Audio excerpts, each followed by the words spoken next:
Hi, good morning. You're welcome to The Big Issue, live from our studios here at number 11 Dr. Martin Loop in Adabraka in Accra. We are live on City TV, City 97.3 FM, citynewsroom.com, and we are also on Facebook Live. This morning is the big day for the New Patriotic Party. The party has converged on the Koforidua Technical University campus to elect its national executives for the next 4 years. The campaign has been interesting, and in the last few days, one of the leading contenders for the national chairman position, Mr. Freddie Blay, has been hit with allegations of vote buying because he procured some 275 buses for the party. This morning, we find out if it's a case of vote buying or a case of good faith. The matter of the EC chairpersons and her deputies appear not to be going away. This morning, we will look at that matter again. Issues about the competency of the petitions have come up. We will also look at discussions which have arisen in the course of the week about what is expected in her replacement, amongst other issues that have come up. We will also delve into the politics of cedi depreciation. The government, indeed, has accused the minority of speculating to cause panic, which in essence will affect the stability of the cedi or the strength of the cedi against the dollar.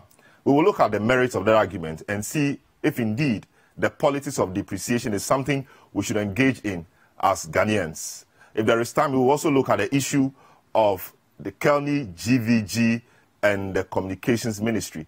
Mind you, this week, a High Court ruled that the government makes available all contract documents to the public. The High Court also slapped an injunction on activities of that entity.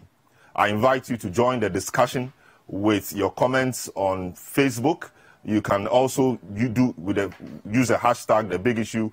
Follow me on Twitter, and my hashtag or my handle is at Selom Adunu or at City973. You can join the discussion via WhatsApp on 0549-986-996. My guest this morning are private legal practitioner Yao Opong, Sydney Kisley-Hayford, financial analyst and member of Occupy Ghana, and Franklin Cudjoe, president of Imani Africa. We'll return, do some updates, and then head to Koforidua to see really exactly what is happening there. Stay tuned in, don't go away.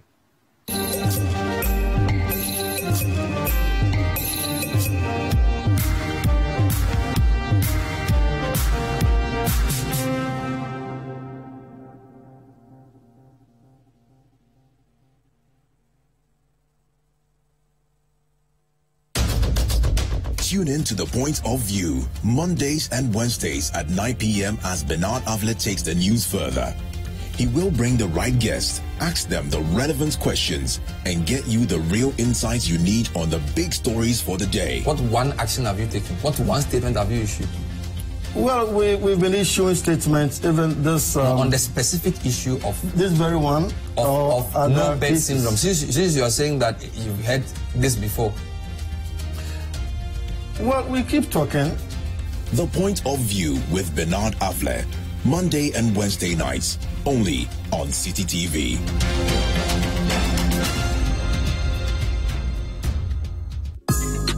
Every Thursday night on City TV, you're welcome to join women from different backgrounds and opinions as they weigh in on your relationship issues.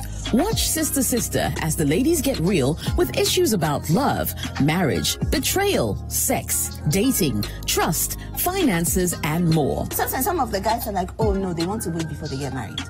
So they're little response. Oh, I'm saying, hold on, lady. What if she does, or they kiss and all of that? And still nothing. That's it. If he really wants you like that. You see, so join Jessica and her sisters for City TV's all-women talk show, Sister Sister, every Thursday at 7 p.m. Also, live on 97.3 City FM.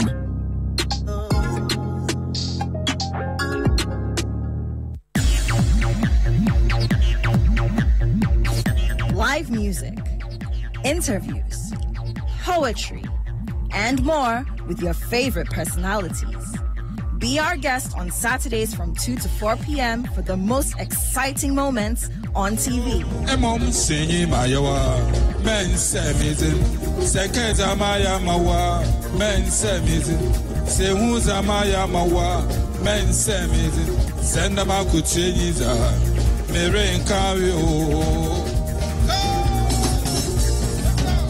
Join Kojo Akoto Boateng for real entertainment right in your living room. Saturday Live on City TV and City 97.3 FM.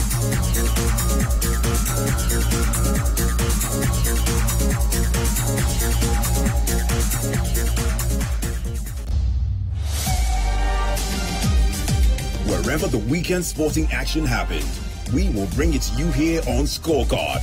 Every goal, every dunk, every punch, the winning strides, and the winning volleys. International media, he said, look, wait, sit and wait. Let me have a meal with my people. And I think that's the same cool, it's the same organization he brings to the field every time I've seen him play. He looks to me like somebody who has played over 50 caps already. Okay. But this guy has barely played over 25 caps for the national team. All of the weekend's action in one place. Scorecard. Every Sunday at 8 p.m. prompt on City TV.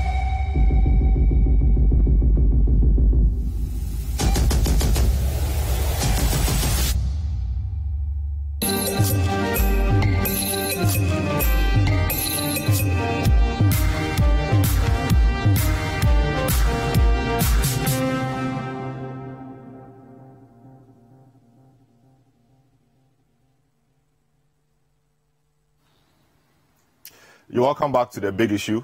My name is Selom Adonu. Now, the aspiring chairman or national chairman of the New Patriotic Party, Freddie Blay Jr., has dismissed claims by his opponent, Stephen Intim, that the 275 buses he procured for the constituencies of the party ahead of the party's National Delegates Conference today amounts to vote buying. Speaking to City Newsroom, Mr. Blay's spokesperson, Richard Nyama, noted that the move was part of a larger welfare project. I wish Mr. Intim had focused his energies on his campaign. He claims he's gone around this country constituency by constituency, and I'm wondering what message he sold. Somehow he organizes a press conference and the focus of it is on Mr. Freddie Blay. To be frank with you, as a media and communications person for Mr. Blay, I was happy because he rather promoted my candidate. He says the buses are a way of buying the delegates, which means the delegates have been bought. And if I would safely conclude based on that, it means he has accepted defeat and is making excuses. This is a welfare package, and how is it supposed to be working? Basically, it is a bank facility. It's a loan, and anyone worth his salt can walk into a bank and acquire a loan to do business, and it's a business proposal. We'll give the buses to a recognized transport operating company, i.e. STC, and please, this will not be the first time, and I would encourage you to go to STC and find out if they have such arrangements with private businesses and individuals. If you can buy a fleet of buses, STC is ready to manage them for you, and that is what we're doing here. And so those making the propaganda that it is a public company and we are utilizing it for all those other reasons are wrong, because they are already engaged in it, and they are going to make a profit on this. Mind you, they are going to be servicing those buses. Also, that was Richard Nyama, who speaks for the Freddie Blay campaign. They're dispelling allegations of vote buying from his opponents. We want to head straight to the Koforidua Technical University, where we have a team who will be bringing us the coverage of the program throughout the day. And so let me go onto the line and quickly speak to my colleague, Duke Mensah Opoku. Hi, Duke. Hello, Salam. Good morning. How are you doing? Good morning. I'm doing very great. How's Accra? I'm great, and we are great. How is Koforidua this morning? It should be bustling with activities, you know. Yeah, Koforidua is buzzing with activity. Actually, it's been like that since the early hours of yesterday. Everywhere, every nook and cranny of the town, I must say, is being cladded with the red, blue, and white colors of the governing New Patriotic Party. It even gets worse when you get onto the campus of the Koforidua Technical University, formerly K-Poly, where this event is actually taking place on the school field of that technical university. So the buzz is everywhere. A lot of MPP delegates are still in town. Most of them are arriving now on the Congress grounds. A lot of people are here already, and we're all anticipating the start of this 28th National Delegates Conference of the New Patriotic Party. Duke, so what issues are driving the Congress or the conference? You know, you've been there since yesterday. You've spoken to a few people. What, in your view, do you think will be the issues to drive the conference? Well, there is the issue of continuity.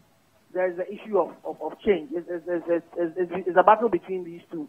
Most of the people who are contesting for the 8 positions, over 40 aspirants are contesting for the 8 national executive positions, and most of them are actually asking to either be maintained or made substantive from acting positions, and others are also seeking to move those who came in as acting and then come in to be now the real and substantive national executive. So for instance, with the position of national chairmanship, we have acting chairman, who is also the first national vice chairman. That's a substantive position from the last Congress in 2014 in Tamale. Freddie Blake is seeking to be elected and made substantive national chairman of the party.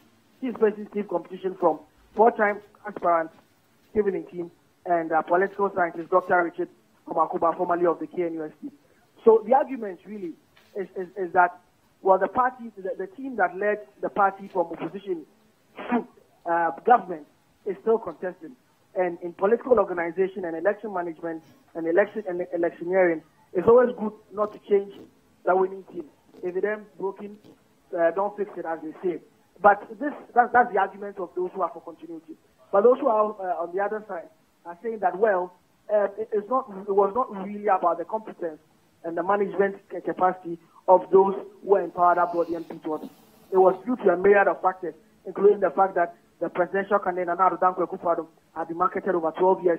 There were the bad performance of the Mahama government and other debilitating issues went against the Mahama government and allowed Akufo-Addo to come to office. It was not necessarily about the extraordinary or sterling, performance of the then national executive in office. So they have something better in store. They have something to offer, and indeed they have something to offer. That's why they want to come in. The contest, really heated contest, is in the national chairmanship. That's between Blay, Amakuba, and Stephen Ntim. The national youth organizer position is also very, very, very heated between Henry Nana Boakye, Deputy Executive Director of the National Service Team, Kamal Dean, who is current national coordinator, who is seeking now to be youth organizer, and a gentleman by name Dominic Ebia, who is the Deputy National Youth Organizer, now seeking to become the substantive. For the General Secretaryship, it looks to be a lone horse race, even though they are from competition.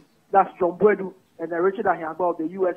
branch. There's also the position of the organizer, three contestants, Samia Oku, Suleiman Nabichenga, and Chinebo Akobia. But from all indications, Samia Oku seems to be on the ground much more than the two others. Another very heated contest is that of the National Women's Organizer between Kate Jefua, who for a very long time has been a stalwart of the party in the Eastern region, and Joyce Konoki Zempari, immediate past Regional Women's Organizer in the Greater Accra region. So the three key contests to watch out for: National Chairmanship, National Youth Organizer, and National Women's Organizer. So that's a feel of what's actually going on the ground here. There's been a lot of excitement since last night, a lot of entertainment programs, but in the midst of all of these things, people are still talking. The representatives of the real candidates are still doing last-minute canvassing, and people are still talking to people, trying to whip up the vote in the 11th hour of such a momentous congress that is being held here at the Koforidua Technical University. Yes, look, it appears the national vice chair position is also keenly contested, where we have people like Kenwood Nyosu, Agnes Chigabatia, and a few others. What are you picking up on, or what are you picking on those ones as well? So that would have about at least about 2 people will be picked up, will be picked from them. The one who wins becomes first national vice chair. The other one becomes the second. So it's actually people have been doing their best so that if they don't get to emerge, they will still be second and get second vice chair or that kind of thing. But it's one of the most populated contests. Over 6 people are contesting in that position. Another very populated contest without a very clear favorite is that of the national coordinator. The national coordinator's job is to coordinate all the Zogos and the branches for the New Patriotic Party. There are 14 aspirants, unprecedented, never happened in the history of the NPP, but there are 14 aspirants this year. One of them would obviously win to become the national coordinator. With the regard of the vice chair, people are still doing the last-minute canvassing, but the likes of Rita Sobaye, Agnes Gabatia, Kenwood Nyosu, the current first vice chair acting, FF Anto, and others are doing their best to try and get the last-minute votes to see if they can either be first or second national vice chair. All right, look, back to the national chairmanship position. Just a couple of days ago, we heard that, buses promised by Freddie Blay, about 100 of those 275 buses, had come into the country. And the issues, the matter of the buses have been dominating discussions here in the capital, at least, with talks about vote buying from the opposing camps, amongst other things. Is that a key matter on the ground regarding this contest? Well, from what I've observed since I've been here yesterday, interacting with some of the delegates and others, it doesn't seem to be, a very, let me say, hot issue on the grounds of the Congress. I have not actually really seen any. People have been discussing it, but it's not like the number one topic on Congress grounds. Everybody is doing their canvassing. But I think yesterday in the evening, I saw about a group of 6 young men delegates discussing this issue hotly. It was about whether there was a mounted vote buying or not. But it was one of them, obviously a blaze of water, who was vigorously explaining to people that, look, this is not about vote buying. It's about bringing a sustainable model for financing this party. The fact that people have to ensure that, or they have to ensure that the party almost every time is all them financially, because these guys are actually going to work, raking money. Part of it will go back to paying for how much was voted, and then the others will be used for running to the party. So it's not really an issue that is of contention, or people are hotly discussing it on Congress. As I said, I just happened to have chance upon a group of 6 people yesterday who were discussing issues very vigorously here. Look, from experience, normally around such times we see that delegates are often camped with the candidates moving, to and fro those camps to ensure that they tell them or give them their last messages in order to win their sympathies or their votes.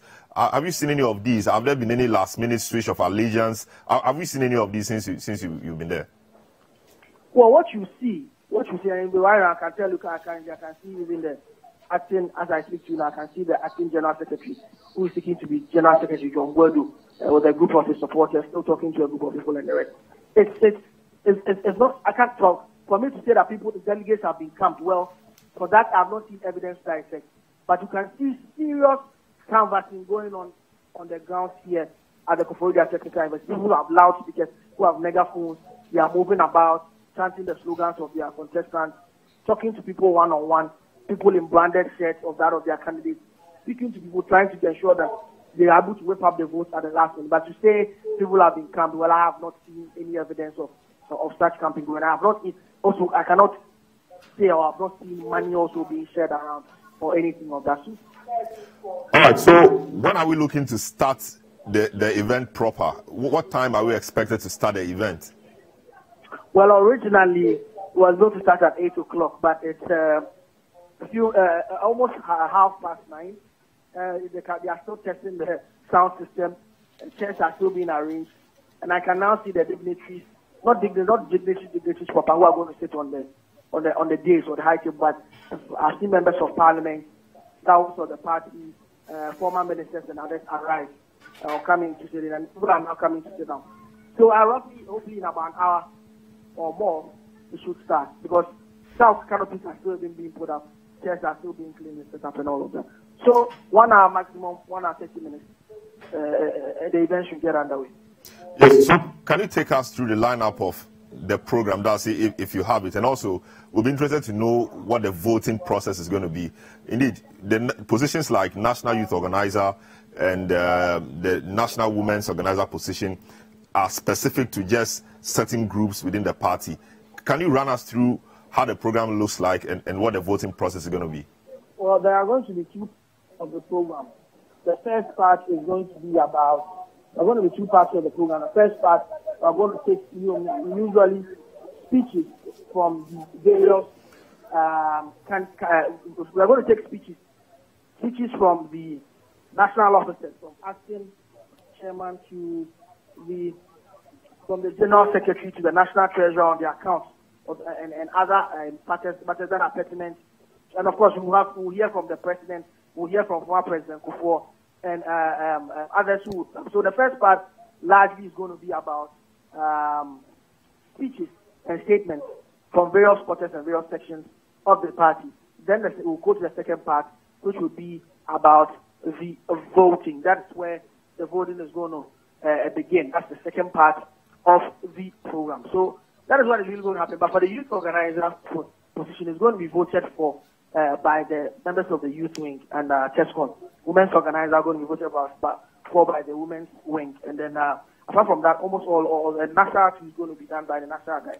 But apart from that, all the other positions, national chairman, general secretary, organizer, and the rest, national vice chairman, all those positions are going to be voted for by all delegates, all accredited delegates here at the Congress grounds in Koforidua. Hello. Yes, so what can you tell us about security?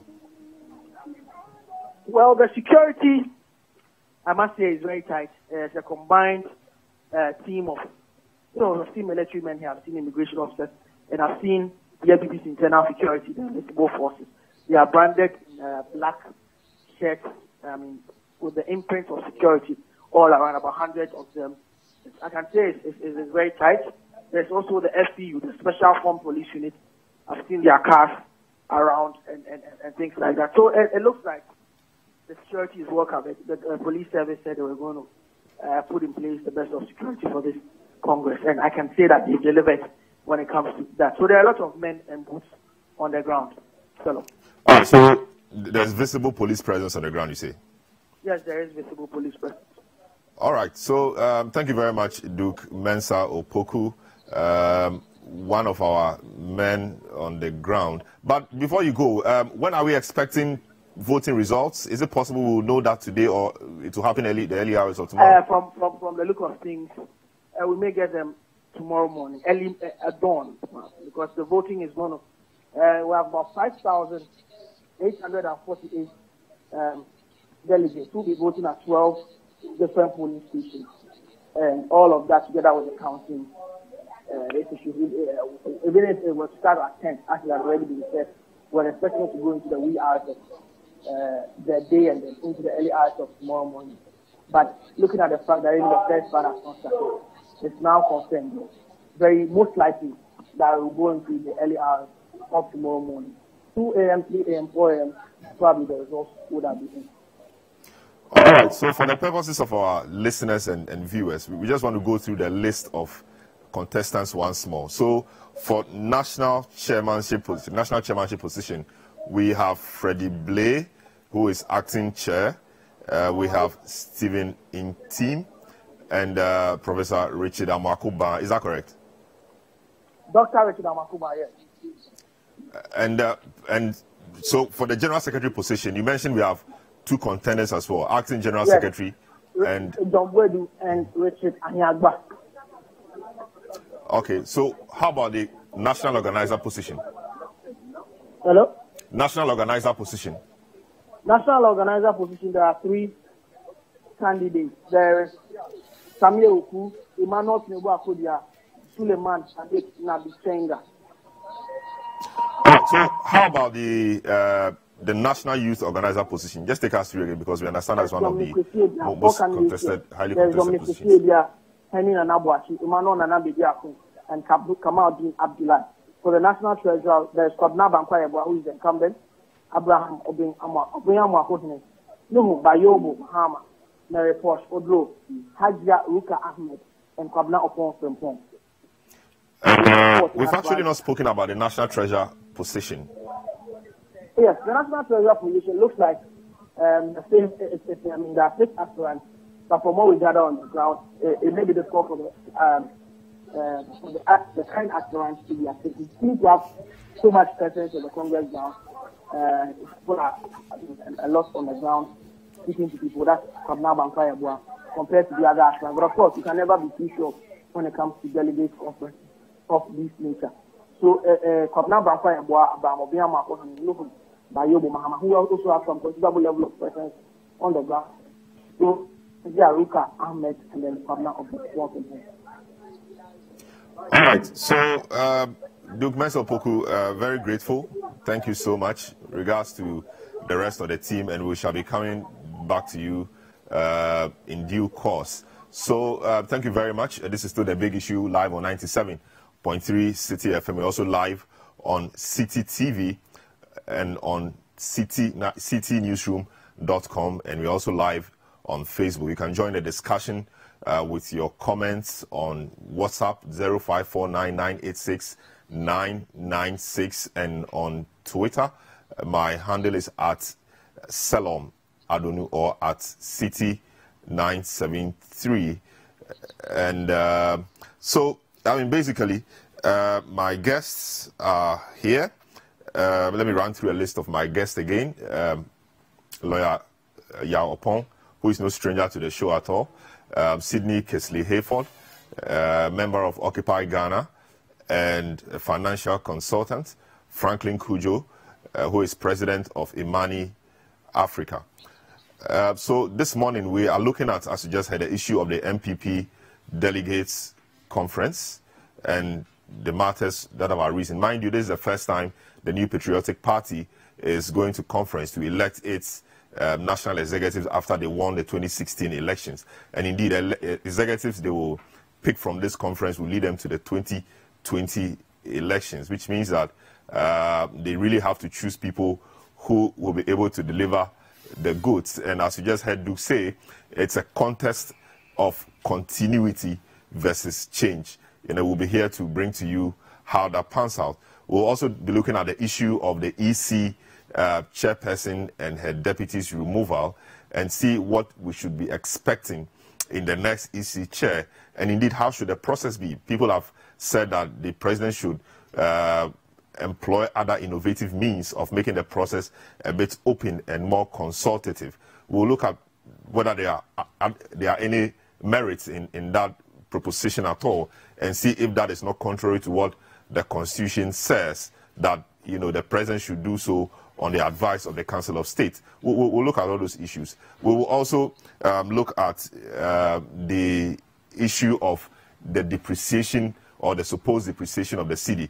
It's, as always, assumed a political twist. The deputy minority leader in Parliament this week said that the cedi was depreciating so fast, and it's likely that the cedi would depreciate to reach about 5.20 cedis by December. Government has responded fiercely to say that the minority is only speculating, and that is not good for the cedi, and by extension, that is not good for the nation's economy. We will go on a quick break, come back, and then begin the discussions itself. Don't go away. Tune in to The Point of View, Mondays and Wednesdays at 9 p.m. as Bernard Avlet takes the news further. He will bring the right guest, ask them the relevant questions, and get you the real insights you need on the big stories for the day. What one action have you taken? What one statement have you issued? Well, we've been issuing statements, even this... on the specific issue of... This very one? Of no bed syndrome. Since you are saying that you've heard this before. Well, we keep talking. The Point of View with Bernard Avlet, Monday and Wednesday nights, only on City TV.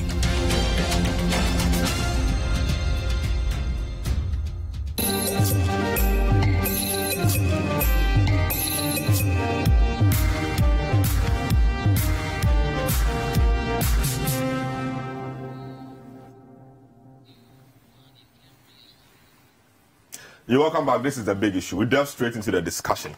I'll start with you, Laura Pong. This is a momentous day for the New Patriotic Party, the governing party, and indeed, I think we should all be interested in today's program to find out which people the party will be electing to steer the affairs of the party for the next 4 years. How important is today's event for the NPP? Well, thank you very much. I think it's important for them, but also generally for the entire country. Because, political parties, the institution of political parties is sanctioned by law. So we have even Political Parties Act. We have also in the Constitution itself stating that the activities of political parties must be in conformity with the general democratic principles as established by law. And some even sometimes say that political parties are quasi-state institutions. And therefore, the state is interested in how they conduct themselves. And that's why it's so important that in a time like this where they are going to choose their executives, we all should be interested in not just the personalities that will be elected, even though I do not have a vote. We still are interested in those who will be elected. Because, yes, I continue to hold the view that political parties don't rule or form government in this country. That is a person called the executive or president. But the Constitution says that that person may be sponsored by a political party or by himself. That's what we ordinarily call independent candidates. That is also allowed. But where a group of people come together and they decide that they will sponsor a person who may win a presidential election to form government, in whom all our resources, including taxes, will be vested, then we are interested in the basic programs, including how they choose their leaders. And so it's important that we follow up. And the good thing is that now with technology, as your good reporter has done today, we all know, without being in Koforidua, what will be going on today. And of course, what has even preceded today's program, including yesterday and also what will happen today. So it's an important day for us. And if they are able to go through successfully and also are able to manage the fallout or the aftermath, because to lose an election is not an easy thing altogether. I still remember Sir John's refrain, yes, fear delegates and you live long. And it means that you had an expectation, in fact, high expectation that you win the election. Especially in a contest like this, a lot of people say, oh, we have given you our assurance. In fact, they come out, this region says they support this particular person, that region says they support that particular person. So with that assurance, you put the numbers together and you are justified in predicting that you win, only for the elections to be declared and you didn't win at all. It will not be easy, but I will urge them that in such momentous situation, emotional takeover, emotional coup d'etat of your own person, you keep calm, because whatever you say will be used against you by your opponents. Because in most cases, you are going to accuse some persons of engaging in some illegal, in terms of an action being inconsistent with the Political Parties Act or even the Constitution or the Representation of the People Law or People Act. All these, I think we will look at them in detail in view of your introduction. So they should expect that one of two results will happen in relation to them. Either you win ultimately or you lose. If you don't expect the second one, that is that you may lose. That is where you will be overtaken by events and may engage in certain pronouncements that can only come back to hurt you and your political party. So whoever wins or loses should also be measured in their reaction. If you win, you are measured in your reaction and that of your supporters.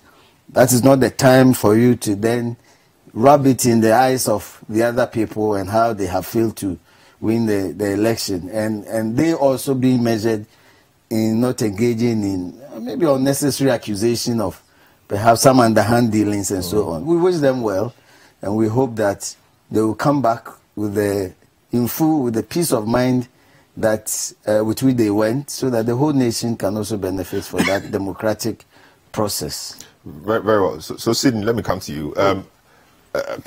What do you think that the delegates going into this conference or elections should be looking out for in the candidates presenting themselves to them, seeking their approval to lead the party? What should they really be looking out for? Oh, morning, Salom, and morning, everybody, and viewers and listeners. Good morning. Can I have one of those things, the one you put in your ear? I'll tell them to give you one, so I can communicate with the studio from time to time. All right, sure. So I think I'll tell them. It makes you look like a Secret Service agent. You have a nice earpiece. Yes. And do we have bullfruit? No, just we are delivering. I mean, we've always said we'll deliver, and we've been delivering. So today will be good. You see, this is the problem. Promises and promises and promises and no delivery. No, nothing of substance. Then you ask me to come and tell you what I expect from delegates. Fred Jabano will give you a surprise today. So the bullfruits, we have bullfruit today. Mr. Jabano, we are watching you and waiting for you. Hot and good. Yeah. Okay, so sorry, what's the question again? Can you imagine? What should delegates be looking out for in the candidates? Oh, I don't really care. It makes absolutely no difference to me, in all sincerity. Why? What are they coming to do? We're still in the same situation we've been in for decades. Nothing changes.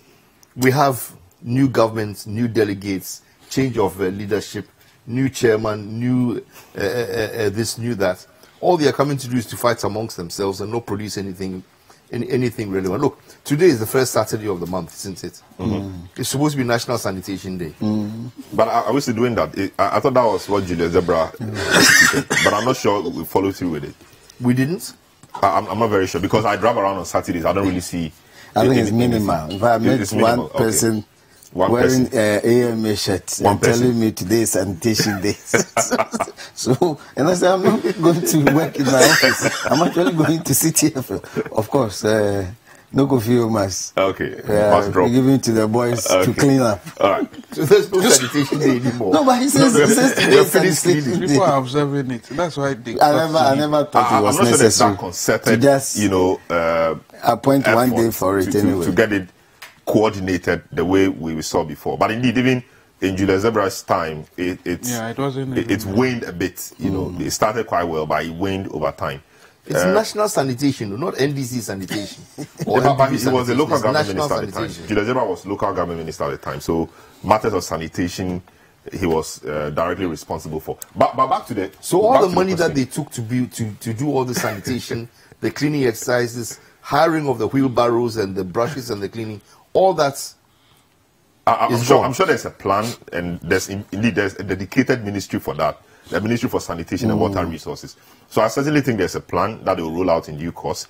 Recently we heard that government has advanced some 200 million cedis or dollars or so to them, and cedis to them. And so I'm sure things will pick up over time. Indeed, the vision is to make Ghana the cleanest city in Africa by 2020. Yes. And I'm sure the vision is on course, and so we'll get there. So somebody has $11 million.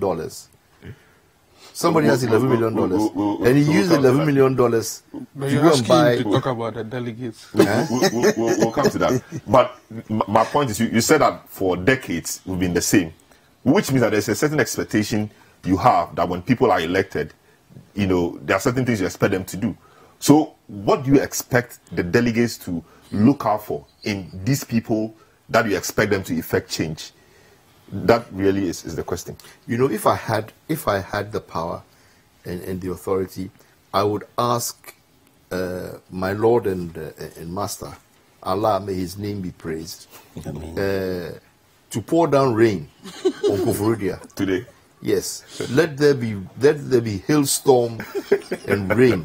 Let Nyamiakuma and all the others let it come down. Let there be lightning and thunder let the whole thing be rained off, so they can go back and reschedule. When they've been able to acquire a little bit more common sense on how to apply money and use it to the benefits and the development of the country, then we can talk about, what expectations are from a motley crew of people who are not going to come and do anything substantial. Look, the track record is there. And the track record should be in respect of the party, because this is not like the government. I mean, these are party positions. It never made any difference when it was NDC. Hasn't made any difference now that it's MPP. I'm disappointed that we just can't focus on the right things. And coming in this morning, honestly, my mind was drawn to the sides of the roads and how things are. I mean, between where I come from McCarthy Hill, riding all the way down through Odoko, Kanishi, etc. Go and look at it. On the side of the road, since the last rains, the drains and all the gutters flooded. The debris from all the gutters, all the crap that we have been throwing around, all of it, is still lying on the side of the road. And it hasn't rained for at least 3 or 4 days. So nobody can tell me that the rain is stopping anybody from cleaning up. All right? But for 4 days, we can't even get a truck to go there, sweep the roads, and collect that rubbish. Okay? And it's an ugly sight. It's really, really, an ugly sight. And I'm asking myself, have we not contracted somebody? And are we not paying this person every month to do this job? Okay? So what is the benefit of organizing a whole thing that like this that you're doing, a conference like this that you're doing, and praising yourself and patting yourself on the back? All you're going to hear when you get there is how successful the party was in being able to rout its opponents. That's all you're going to hear. All right? That's all you're going to hear. It makes no difference to me whether Freddie Blay wins or who is his opponent in team. And Dr. Makuba. It doesn't make any difference. Very well. We are back in the same place that we've always been, and we'll still be there when they finish running their term. So for me, all of this that we are doing, frankly, it is getting to a point now where unless we can get down to supporting things properly and doing the right things, it makes no difference to me, and I don't intend praising anybody. Right? I don't intend praising anybody for where we are heading with all of this. If it was NDC, my attitude would be the same. All right? Well, PPP, who knows and who cares? Yes. All right, very well. Frankly, I don't know if you told Sydney's line, but should the candidates have a certain mindset going into this election? Well, good morning, and I see that the Buffroot is in. Buffroot has arrived. Yes. I told you when we promised. Just I don't know whether this is real Buffroot. This is because it looks like Chinese Buffroot. Chinese Buffroot, like GMO. But in any case, it doesn't have just because we ask for Buffroot doesn't mean we can go and procure anything. Yeah. Anyway, it doesn't look like the color doesn't look right. It's for small messes. No, it doesn't look. It's Buffroot, but the color doesn't look right. It's the cameraman. The cameraman, can you zoom in? let the viewers see. Let the viewers judge the Buffroot, so they can see that we are not making too much of a fuss. So I hear I see the studio people are saying don't mind him, don't mind him. mind me. Zoom in and let's see. We are here for the viewers and listeners. Yes. So why did you do that? All right. Thinking of. Well, wasn't it listener on City FM that said that the people should come and see what is happening in Koforidua right now, and that the whole place is littered because there's going to be a delegate conference? The whole place is littered. The whole place is littered with humans or not humans. Posters, refuse actually. Oh, really? And Okay. that I'm just taking the cue from Sydney's universal call. I hear somebody try to book all the rooms in the Capital View Hotel. The Capital View, I think, is the largest hotel in Koforidua, right? It's like the nicest, the largest, the biggest. And now the Premier too is nice. Rooms or something. Wait, which? There's another one, Premier. Premier. They're almost opposite. Is it new? Capital, yeah. Okay. How many rooms does it have? I can't. I guess somebody But it's trying big to enough. book all the rooms to stop the MPP people from having rooms somewhere to sleep. I see. Well, I've not heard that. Yes. Well, anyway, Selam, you're not on the ground at all. No, I'm here. So we have people on the ground and they feed us with information. Yeah, they didn't hear that NDC was trying to book all the rooms. I don't know. And now somebody now is NDC. I'm giving up. Okay, that's fine. well, so it's a democratic exercise, and I think that given the tensions and the back and forth that we've had, I'll say it is a normal exercise. I mean, you expect to hear the kinds of accusations and thankfully because of social media, all kinds of imagery are being shared. Some of them obviously fake, but it makes it exciting. I mean, the party says that the theme for the conference or the Congress is essentially consolidating the gains in order to build prosperity for Ghanaians.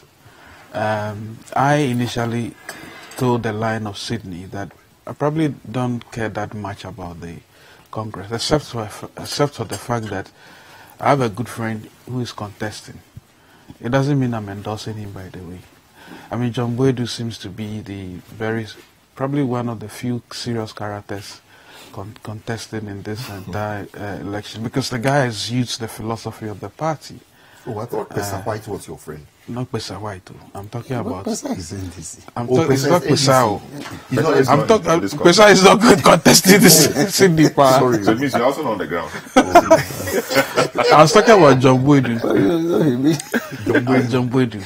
Yeah, I mean, so I decided to follow, and when I read his statement saying that Freddie Blaze 275 gift is not his gift, it's not his own, but that belongs to the party, I thought that we were in for some very interesting, should I say, contest. Because don't forget, Stephen Intim has also been saying things of that nature, essentially saying that, well, look, this is not the best way to use to get voters.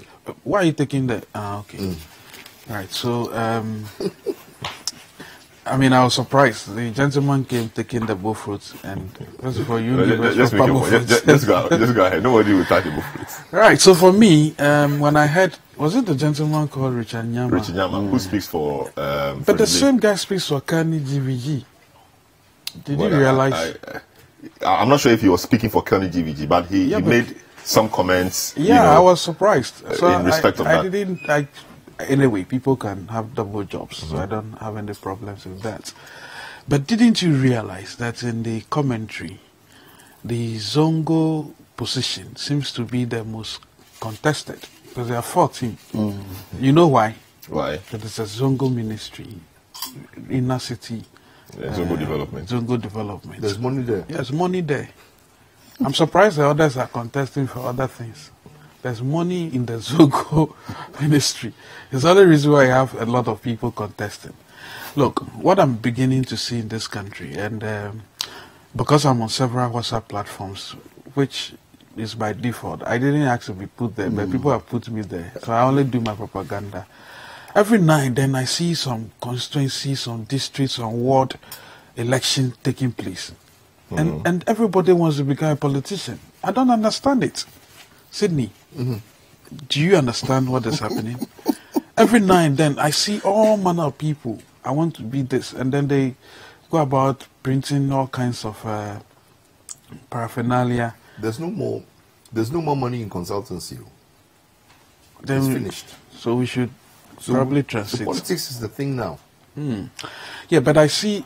So in any case, I think it's a good thing. The party should come out stronger. But my only goodwill message is that they should not endorse things like Kenny GVG.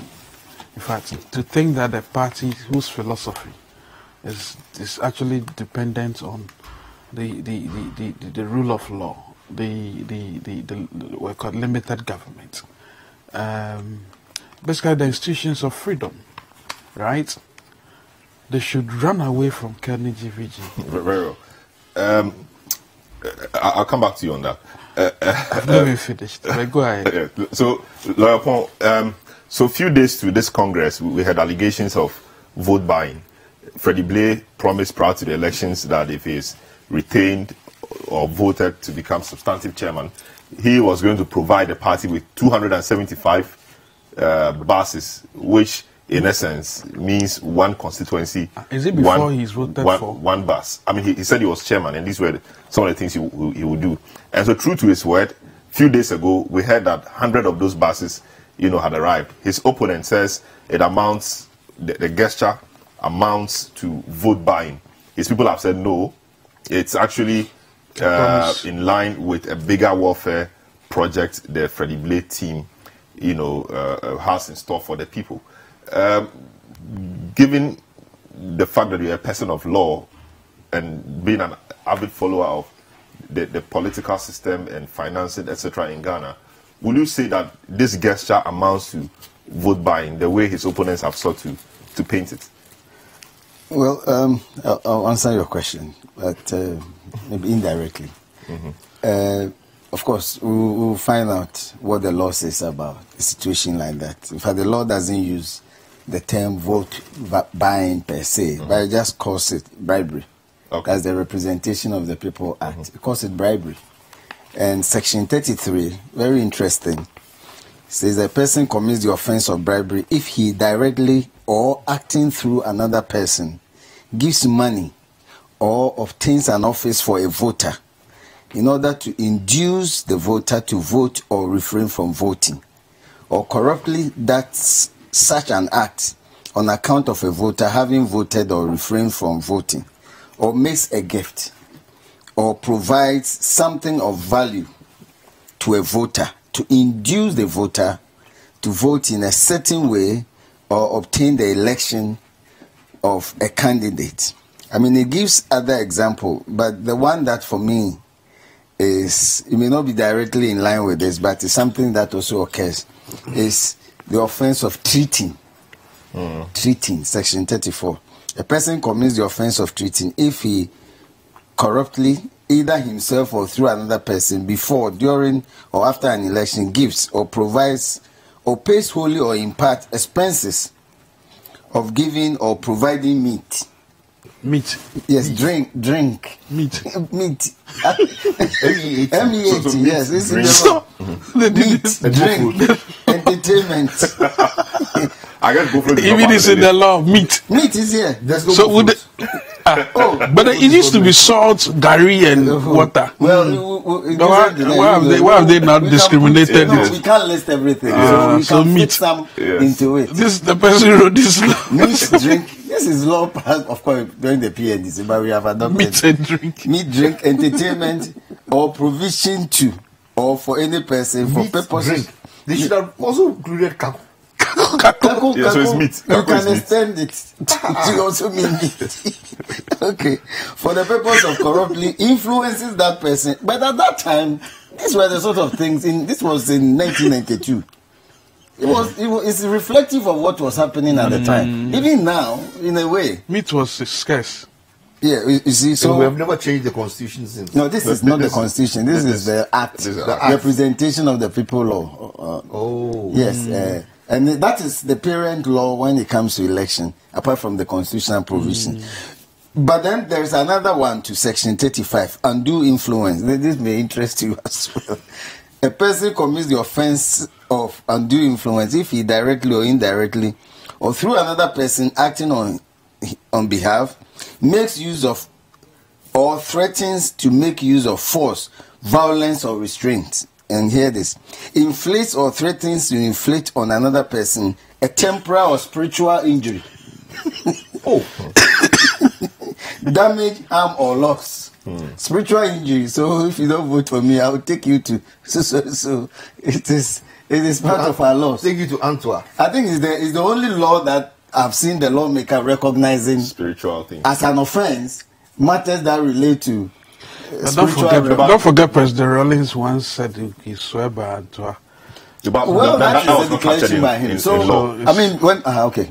I mean, I was just saying that could amount to maybe threatening the person that if you don't vote for me, I will take you to Antwerp or something. So maybe that could be. So that will mean that the threat itself is an offense, and there shouldn't be the consequence of it. And how can you? That's quite an interesting one. Though. Yes. I mean, it's quite interesting. So when you put these together in totality, I mean, it is accepted that, and as everybody says, I mean, when you get to Koforidua, you'll be treated, you'll be given some drink, food, your transportation may be paid for and all that. But I have seen that over time, especially in recent times, these treatings and some other corrupt means that have been listed in bribery have not to some extent, a large extent, influenced delegates. Sometimes it even annoys them or incenses them.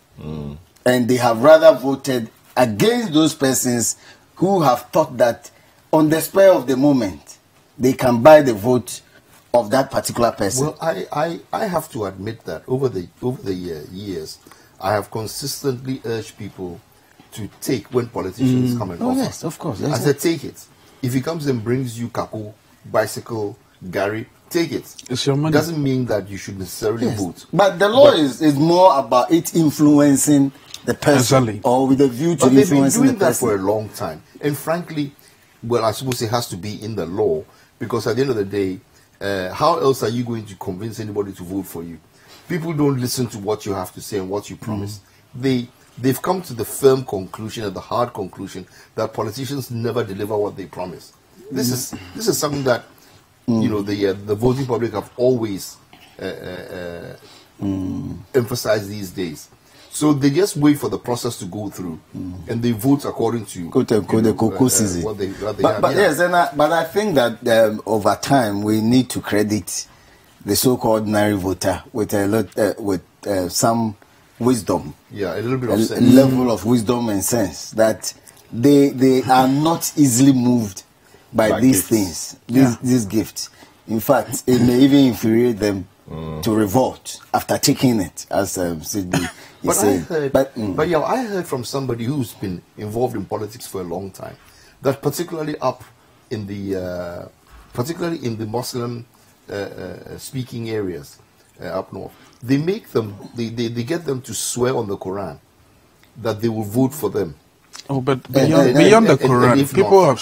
there have been instances where people have swore. But that is where then getting the money, the spiritual thing. But the point, it's not just the Quran. I think the point. There's also coming to this one. You see, the African traditional religion. These urban buses. Yes. I mean, from the statistics that your reporter gave, it means that on the average, each constituency will have about 22 or so delegates on the average, because if you multiply it by 275 constituencies, that's if all the constituencies are. So how will one urban bus going to influence these 22 urban bus? It's a retirement. It's a welfare. It's a welfare thing. So what it means is that the analysis, my understanding, my deduction from the changing narrative is that XTC eventually, if XTC decides to manage it, will run it like a normal business. That's right. And then the proceeds will be used as some sort of a sinking fund for the constituency. Well, you've got to find a way of exactly. Yeah, but this is just an organized crime. This is nothing like this. Welfare. It's not able or should not be able to influence these 22 or so from each of the constituencies. But he said he will do it. He's done it. So it means other things he has promised. It means other things he has promised he will deliver. One is going to give jobs to people because it's going to employ 275 drivers and their drivers' mates. Another 275. But is that the way we should analyze this particular?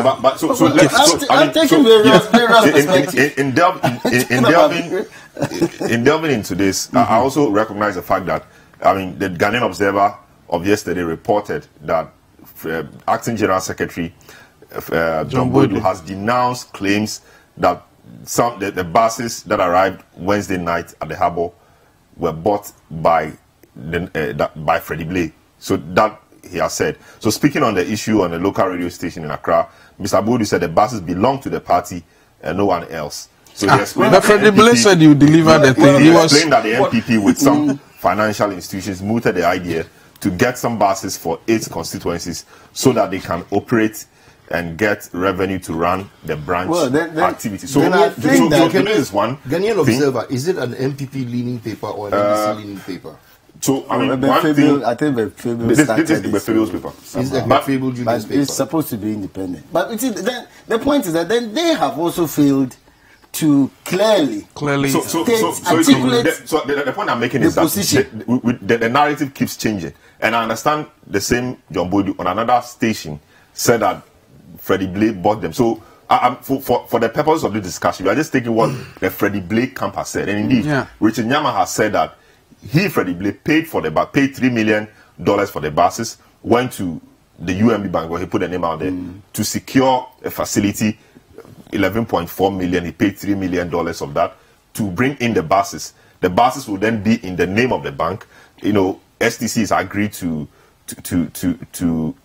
operate the buses.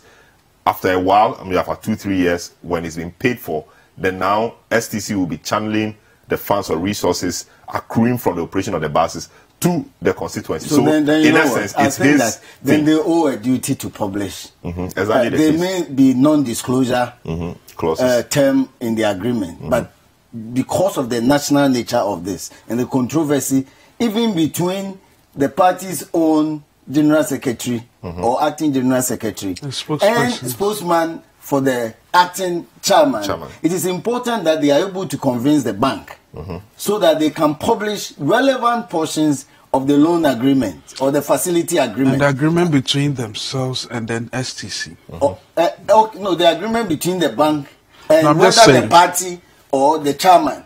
That's what you mean. Yes, that's what I mean. And then STC is a quasi-state institution. So on the basis, on the reason or the grounds for STC to get involved should also be clear, because it is STC is a state institution. It's owned by you and I. By the way, the argument on the STC front is that, you know, this is not the first time STC is doing anything like this. Private but as STC said it, by the way, STC has not come out to say anything. In fact, as we speak, STC is just been mentioned. This is an afterthought. Does it still have the capability to handle 275 buses in its current state? That's another discussion. Private persons have been managing VIP and I know, but STC has not said anything. STC hasn't said anything. You see, intermingling is a very serious matter. By the time you realize funds, private funds and public funds are intermingled. I mean, they can just get experienced transport owners, there are many of them, to just handle it for them. If they don't have the party member, I'm sure they even have core party members who can manage transport. Not to involve state institutions. That is what will fuel into this whole suspicion of rent-seeking and intermingling. We are falling into the trap of let me try and be a bit argumentus stupiditus. You see? Which means what? Which means a stupid argument. Which one? Look, are we seriously saying that there's currently a Congress going on to elect leaders? That's right. That Freddie Blay has bought 100 or so buses. That is being disputed. And it has nothing to do with his vying for chairmanship. Well, that's not what we are saying. We are saying exactly. But that's what they are saying. The we is referring to the politically aware people in Ghana. That's what they are trying to tell us. That this is a normal, everyday, let's go ahead with the transaction type arrangement. That it has no political connotations and underlying issues.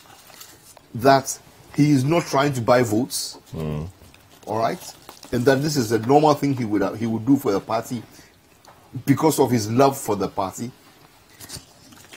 That STC has the capacity to manage an injection of 275 buses like we're discussing without any problems.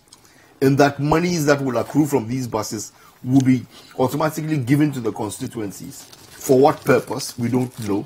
To take care of them and to run the branches and the constituency. I wasn't born yesterday. You know? And it is this kind of illogical thing that we do politically that annoys me to the limits. Okay, nobody should come and sit down and tell me that this is being done innocently and is being done for the purpose of aiding the constituencies to be viable. And why is MPP buying buses to help the NDC constituencies anyway?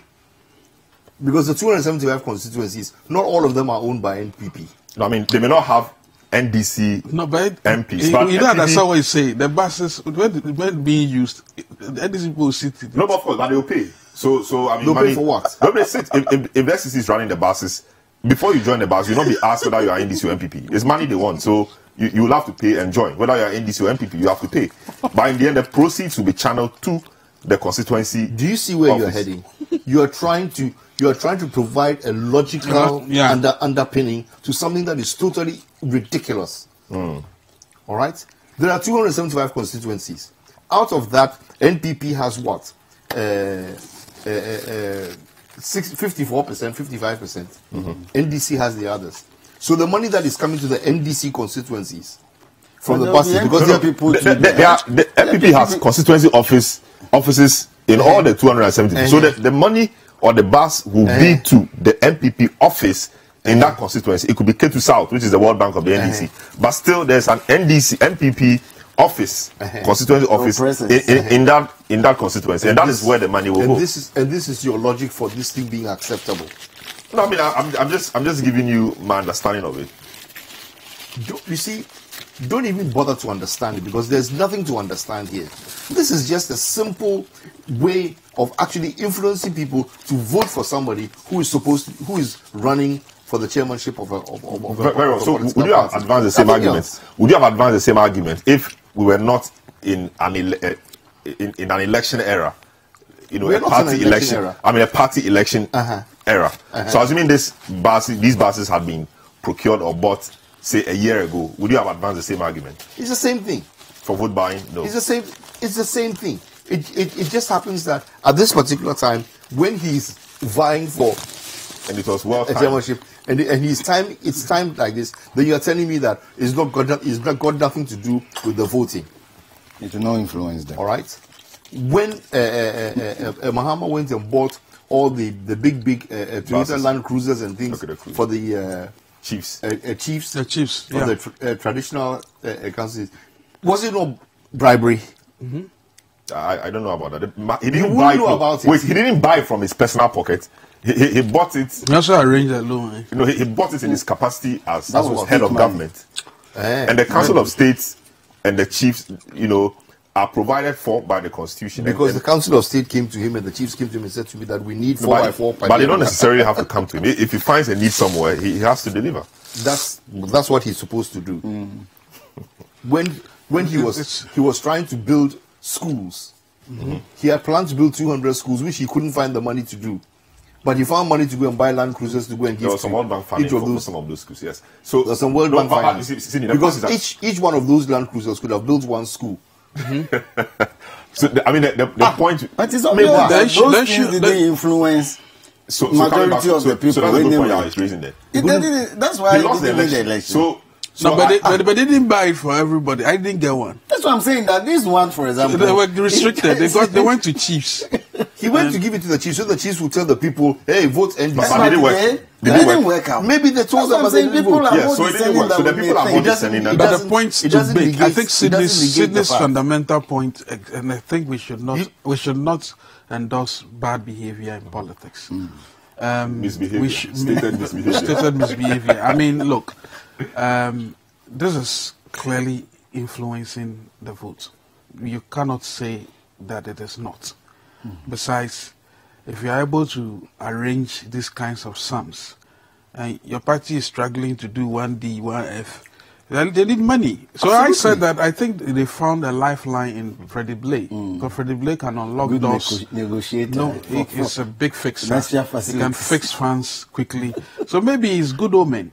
But you see, when you do the proper analysis and you ask yourself, I mean, how else, and especially given his role as GMPC chairman, you know, in other countries, he could have been called for questioning. Yeah, so indeed, the special prosecutor is wading into this, and there's a group coalition for social justice which has also petitioned Sraj to look into the matter because it may of obviously be the his case that he's role stolen as the money. chair It's of not the quite. GNPC. You like your one-person, two-person associations and institutions who go and petition Sraj and all these little political leading persons who suddenly form themselves into some association, announce that they are called what? The Coalition for Independently Thinking. But I mean, it helps the democratic process, Sine. Is what? It helps the democratic process. You are pretending to be democratic. This is not democracy. It's what? If it was democracy, the Electoral Commission should have sanctioned Freddie Blay by now. Immediately. He should have called him to book and told him you are breaking the law. You cannot do this. In fact, they should actually boycott the observation of the Absolutely. votes. That is democracy. Yes. Democracy works when you take the law and you know that somebody is deliberately flouting the law. So you call him to book and you make sure that he does the right thing. Not allow him to get away with it so consistently that it becomes a norm. Was it last week or so we were here talking about this? Who was it was saying? It was Adekoka. All right? And because he was here, I can bring it up. He was saying that when you go somewhere, you go to meet what is going on. The practice. The practice. You follow the practice. You follow the practice. Custom. Yeah. Until you're able to change it. Yeah. And that is precisely the problem that we have. We have done things like this consistently over and over and over and over. When the institutions who are supposed to be responsible for fixing the problem, they do not fix it. It's National Sanitation Day today. And the AMA is not forcing anybody to go and sanitate. I was actually expecting the NCC to issue a statement about this matters involving elections such as this, and not just this election, going forward. It is good to be educating people about the Constitution, but sometimes they should also make statements that can show that they are being effective, because this is at the core. Like especially when the CDD has done the study. Nobody prodded Martin Amidu, special prosecutor. He's waded into it. They said he himself waded into it. He said it's a matter he's interested in, and he's begun investigations into it. So that is quite something good news. But yeah, shouldn't this serve as, a trigger for us to start looking at the financing or funding of political parties or political activity in the country? To say to start is an understatement. We started long ago. More seriously, yes, I understand the point you are making, but it is already in the law. Unfortunately, so like Sydney said, then the law isn't working. No, which law? The law is there, but the party should be those who are funded. to enforce it. When was the last time even the EC, from Afarajan's time to now, has been able to be very firm on how these political parties spend monies that they said they have spent? Some don't even publish their audited accounts, even though the law insists that should be done. Some don't even have offices in I think it should be 150 or so constituency on the average, 2/3 or so. Some don't have it. Nobody sanctions them. But the next day you hear the group of people have registered a political party, and we move on with it. It is this kind of things Charlotte Osei started a thing like that, but we all came down here, and then she started what? No, she started enforcing some of these rules by stating that you should ensure that you have a certain number of constituency offices across the country before you could. But there are sanctions, and the powers are given to such public officers. Who stopped to sanction the political parties, the erring political parties. So it is not enough, in my view, to just make announcement and to just tell people we need to do this. You are appointed a public officer, not to come and repeat the problems and tell me we need to. And then why did you accept the appointment? And not to come and pretend like as if they are implementing their law. If that's the EC, chairperson of the EC or the chair of the Electoral Commission, you note that people are flouting the law and not doing the right thing. I actually remember that. I think somebody had to take them to court. Citizen Ghana took them to court, didn't they? I think so. Requesting for the audited accounts. The audited accounts of all. We don't even know what happened there. Whether it's stagnated or whether it carried forward. Yes. But I haven't seen publicly any financial statements from the NDC, the MPP, or anybody ever before. I remember during one election that Kwesi Nduom and his PVP, they published their results. They made it available together with his own personal assets. All right, and his tax returns. Yes, but that was made available. In your view, what has accounted for this difficulty for the EC, for example, to enforce the law? Because the EC, we understand, and by law, is supposed to be independent, and so they should be able to do some of these things without fear or favor. If you have a proper electoral commission, if you have a proper chairperson, a proper person who is dedicated to ensuring that the right thing is done, it will get done. Because nobody can stop the EC from actually enforcing that law if they choose to do so. In essence, since 1992, we've not had a proper EC chair. Of course we haven't. Because the evidence is there. It was never ever done. Yeah. It's never ever published. And if it's not published, then it means nobody is actually enforcing it. So it's not getting done. In fact, which means that the person who is in charge is not making sure that it gets done. The publication, but the sanctions. Once you don't effect the sanctions, and yet all you do is just to plead with people to comply with law. We cannot live in a nation where what officers do is to remonstrate and just talk about the problems we have. So bribery under the law is an offense. So, and in a public matter like this, the police doesn't even need anybody to receive a report from any person.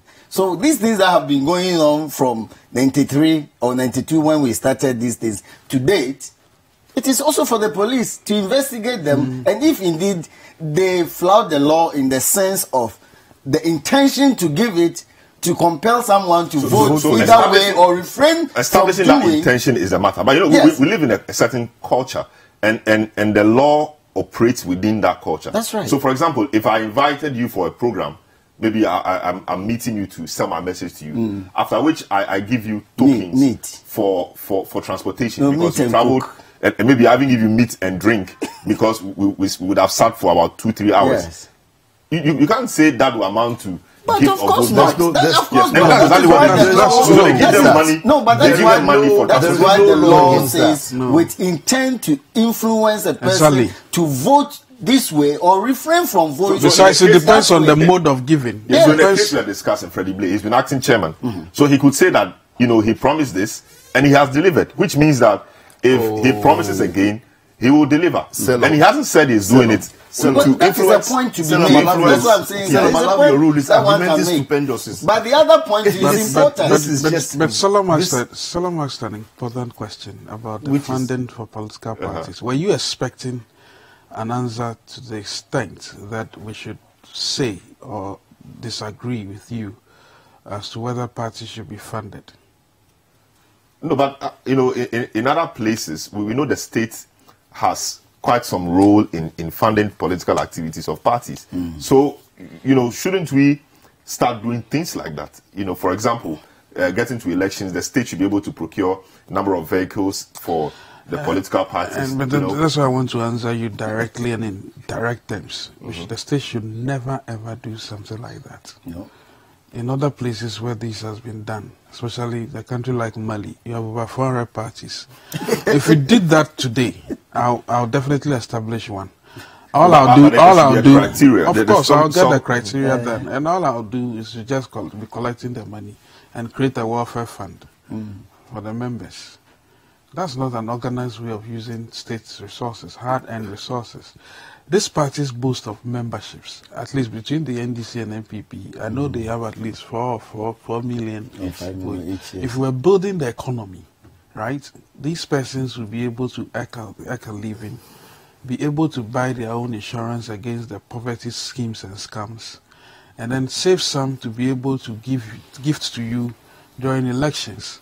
If all these persons were contributing 1 cedi on a monthly basis, do you know how much that money is? That is, you can prosecute your election immediately. But the reason why we'll never get to do that is to continuously come with all kinds of gifts and promises and deceive these people who are becoming wiser by the way.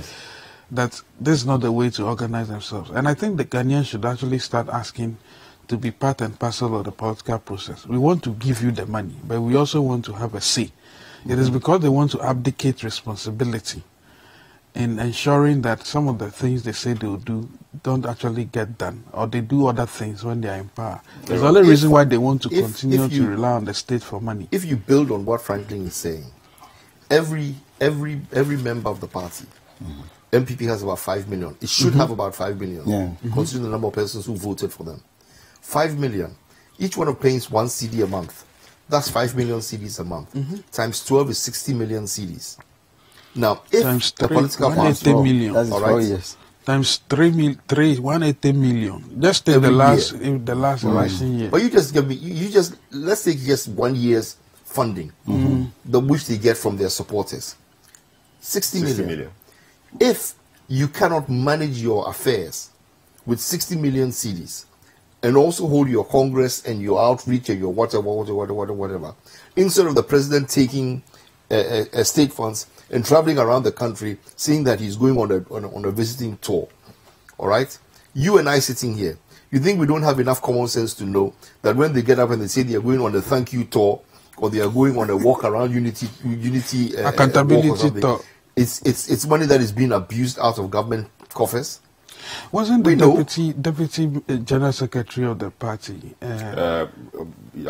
Obribwahin, was complaining that he didn't get some of the booty. Anyway, but this is happening in the party, and it's under the NDC. Wait, under the NDC, this whole party political funding thing is a complete diversion of the real issues that we have. Why are you spending?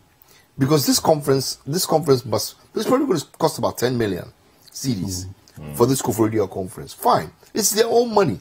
If it's a private business, it's my own political party. But how do you know it's their own money? And I'm spending 10 million. That's my problem. Which 3 years ago or so could not raise 2 million CDs to pay for a loan they took from Prudential Bank. Well, but they eventually paid. They eventually did. But I'm saying that. So looking at what Freddie Blaze done, for example, just about a year or two in being in office, being able to raise $3 million to get this thing done, you'd have expected similar thing to have been done the same way that we heard Asiedun Ketia or whatever the NDC the 20 million they couldn't afford to engage an auditor because they didn't have enough money. And somebody came and says being in opposition is hard. Am I right? I think so all they are admitting is that when they come into power, they feed off the state money in order to be able to fund their political the NDC built a $20 million. Didn't the NDC build a $20 million office? So we'll take a few messages, then we'll go for a break, come back, and then get to the next issue. This one from Herbert Crapper is listening from Koforidua, I guess. Said, when I'm there, you don't serve bullfruit. I'm hurt. Greetings to you and the crew, and please tell my uncle Sydney that it won't rain in Koforidua. So Sydney, that's for you. Other messages here. Good morning, City TV. Mr. Hayforth's bitterness won't solve Ghana's problem. This is a political internal election, and it's done everywhere around the world. Wishing rain to befall the MPP's conference. You don't like my rain prayers. It may be contrary to Section 35. Yes, Sydney, you have my day. Spiritual. Our politics is a disgrace to the value nature of politics. MPP is failing in responding to the needs, hopes, and aspirations of the teeming supporters who, including me, spend time to vote for it in power. The state of Ghana today is walking into developmental dead arena. By the way, whose money are being used freely by the contestants and for what? My prayer is that the Afoko Ejapon picture would not be repeated if the dream team loses. God save Ghana for politics to benefit Ghanaians. Ajimandua in Ablekuma, Accra. Good morning to you and your crew. I think the MPP and Freddie Blay couldn't have won the hearts of Ghanaians by offering the $11.4 million to help begin operationalizing the University of Ghana Medical Center than buying these structural buses. I'm disappointed in them. 2020 is coming. Hashtag the big issue. We'll return, and then so that one came in from Ni Ajete Cleland from La. We'll return after this break and look at the EC chairperson and her deputies' removal and the matters which have arisen from that particular act of the president. Stay tuned. This is The Big Issue. We'll be right back.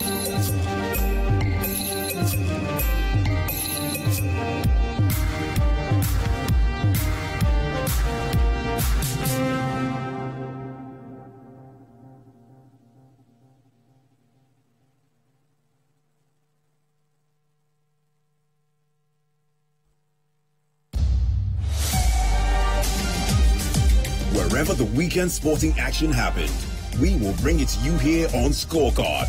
Every goal, every dunk, every punch, the winning strides, and the winning volleys. International media, he said, look, wait, sit and wait. Let me have a meal with my people. And I think that that's the same cool, it's the same organization he brings to the field every time I've seen him play. He looks to me like somebody who's played over 50 caps already. Okay. But this guy has barely played over 25 caps for the national team. All of the weekend's action in one place. Scorecard.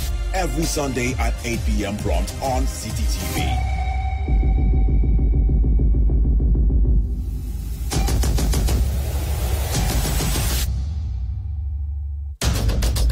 Tune in to The Point of View, Mondays and Wednesdays at 9 p.m. as Bernard Avlet takes the news further.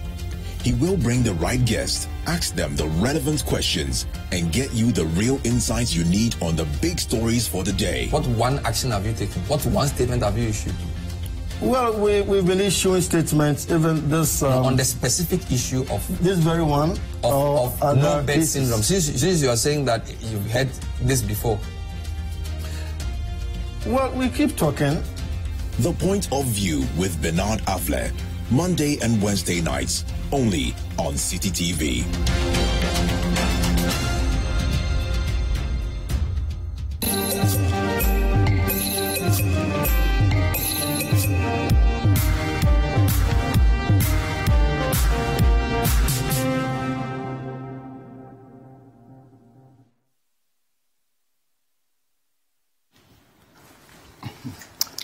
You're welcome back to The Big Issue, live on 97.3 City FM, City TV, around the globe at citynewsroom.com, and we're also on Facebook Live.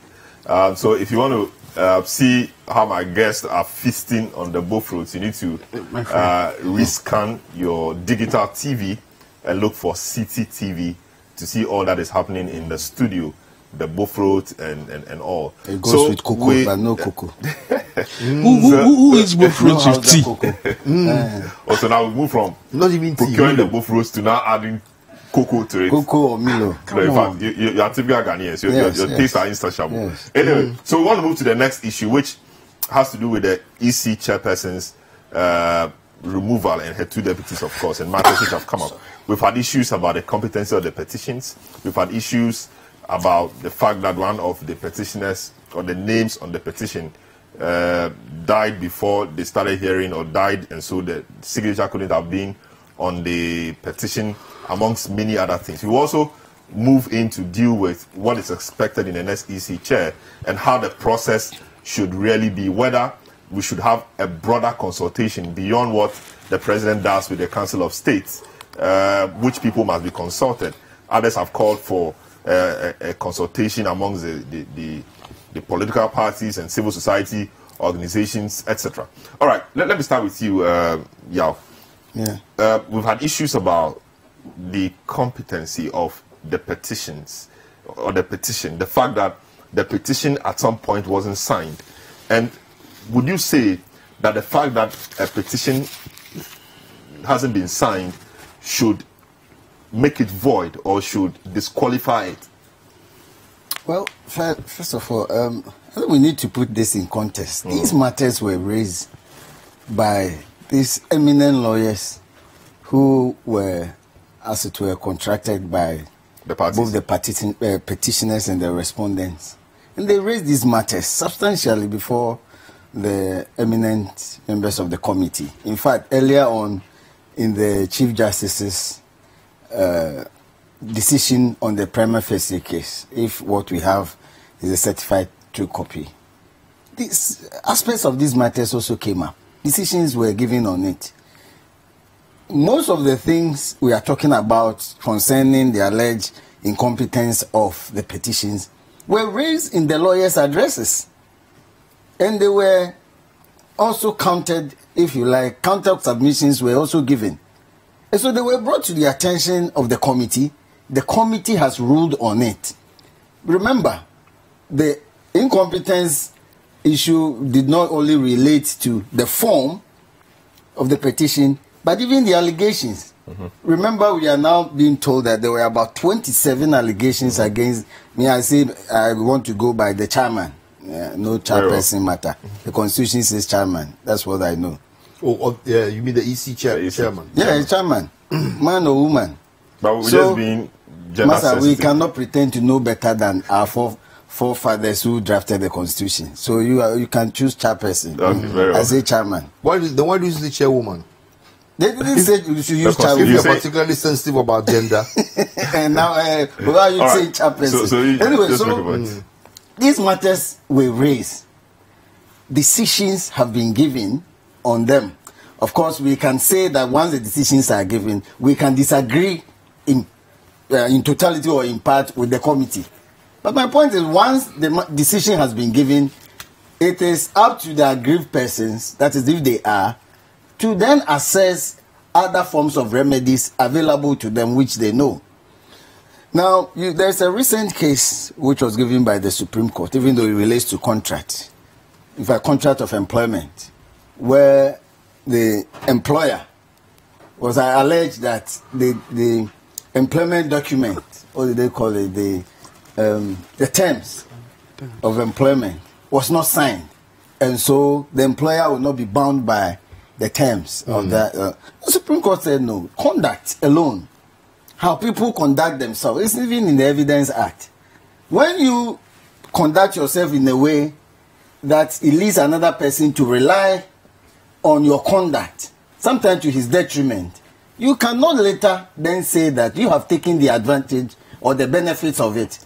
But just because there is no signed document, you will not be bound by it. I see. Oral contracts, are binding. So, when you bring it to this matter, there were many persons. In the respect of the one we are told died, I also found out, and I understand that he died after the petition has been filed. Oh, really? Yes, in the course of the proceedings. I can quote their lawyer, because I was also worried. So I found out, he said he died in fact, he has even seen the obituary, and that he died after the petition has been presented. But if one person died, and let's say that even his signature was fraudulently obtained, how does that then affect the claim by the other persons? There are many.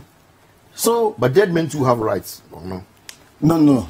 Once you are dead. Unless if I die, my estate doesn't. That's what I'm saying. Live on. That's why your estates will be vested in either your the administrators or executors if you made a will, and they will manage it for you. But when the case is there is a decision on divorce that upon the death of one of the parties, the case ceases, because there will be no one. You cannot prosecute a divorce matter which is personal beyond the death of the person. But what about the traditional issue that when if my brother dies, I can inherit his wife?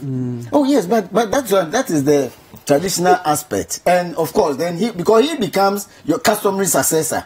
So in terms of your property, he can actually then step in to distribute it, or as an administrator when the court appoints one. So that is fine. But I think you are interested in. No, I'm just remembering. Wasn't there a case some time ago? Was it Bagbin or somebody who?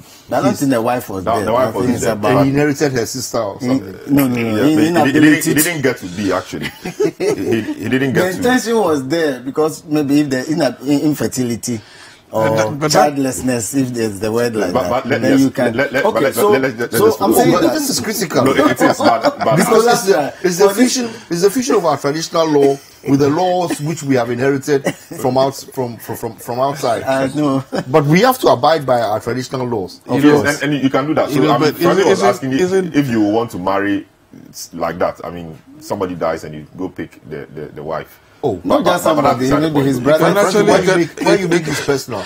I'm making the thing generic in such a way. I'm just saying that I'm only asking. You may not necessarily like the person too. So you see, so these matters were raised. Thou shalt not covet. And when we make it seem as if their lawyers didn't know about these issues, or that they didn't raise them well, or didn't raise them, I think it's a bit quote and unquote offensive to the lawyers themselves. These are very competent lawyers. They've raised the matters, even though we haven't as yet seen the totality of the report, except the excerpts or aspects of it. They are matters that were raised. And so if the committee in its wisdom did not grant them, they could proceed to other place. But you see, the point that also has to be made, the committee is not made up of lawyers alone. There are two persons who, by the Constitution, do not have to be lawyers or members of parliament.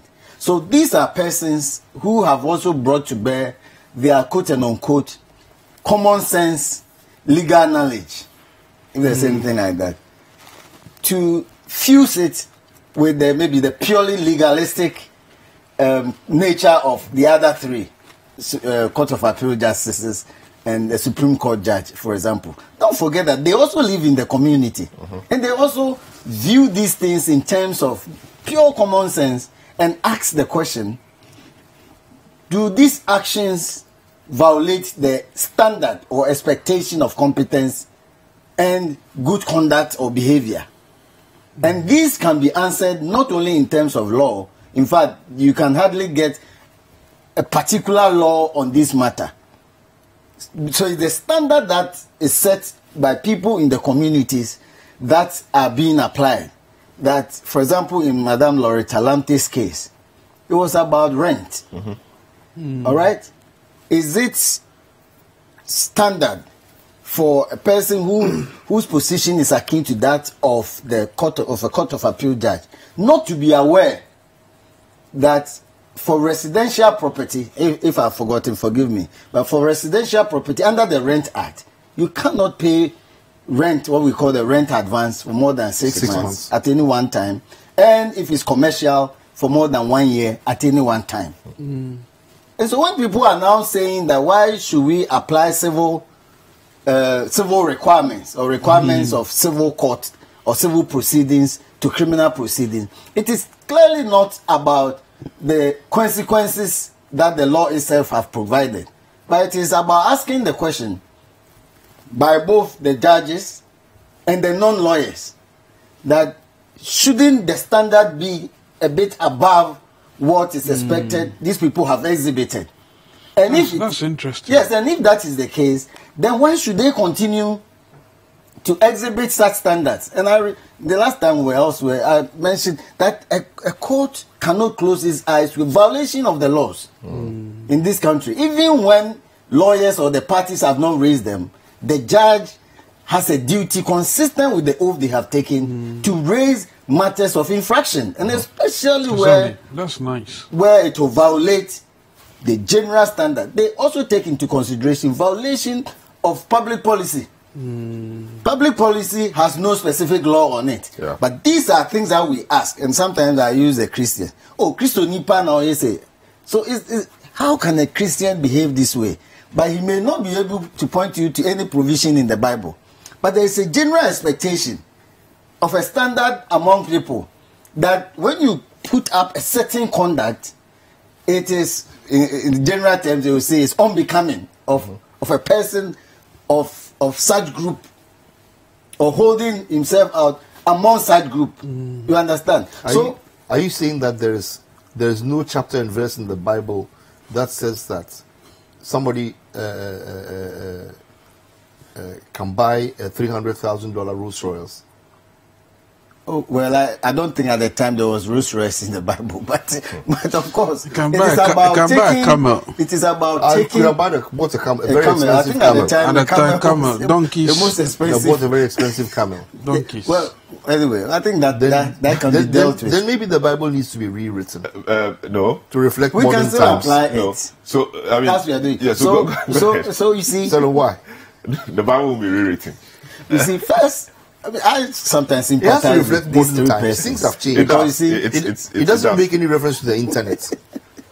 I sympathize with these persons. I mean, these are people who have excelled in various professions. I mean, all the three of them, there's no doubt. They wouldn't have even qualified to hold these positions. And to lose your job in such a situation is not so easy. Yeah. But as they say, judicial sympathy does not even amount to a law.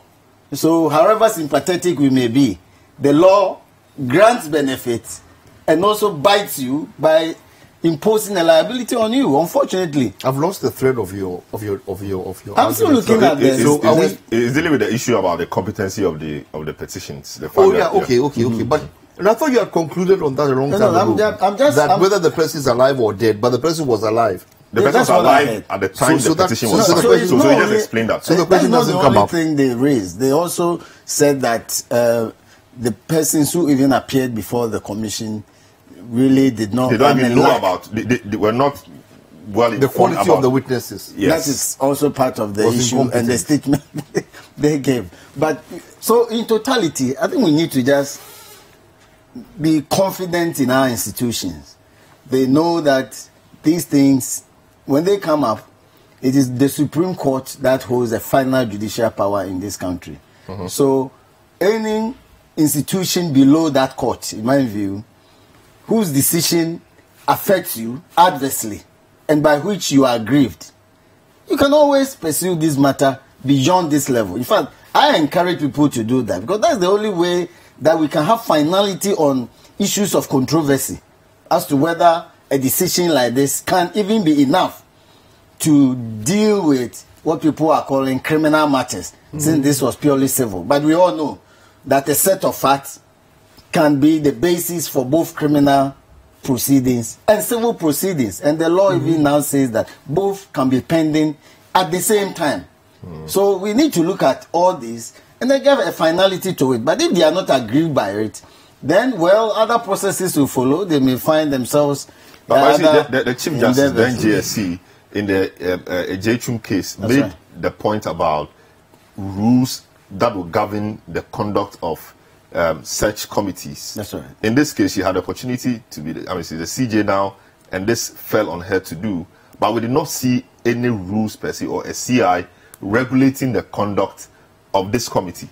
Well, I think that on the contrary, fortunately, we have CI 82. Where now we go by witness statement. At the time she made that statement, this was not law. So I understand that this really guided the committee. And with the agreement of the parties and their lawyers, at least we haven't heard that they objected and have taken a judicial process beyond the objection. So we take it that they agreed to it. So they filed witness statement. So instead of going into the box and then leading evidence in chief, now you sit in your lawyer's office or by yourself, you write all your evidence, you serve it on the other party.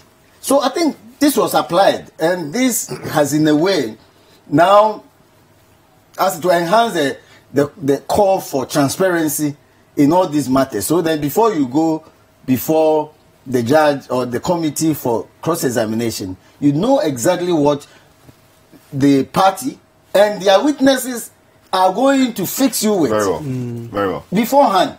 So to say that there may not have been specific new rules on how to conduct Article 146 proceedings, but I'm saying that with the enactment of CR 82, as I've described it, there may not even be any need for any other constitutional instrument or any other law just specifically for this. Because this is all encompassing. Very well. The CR 82. Very well. So Sydney, let me come to you now.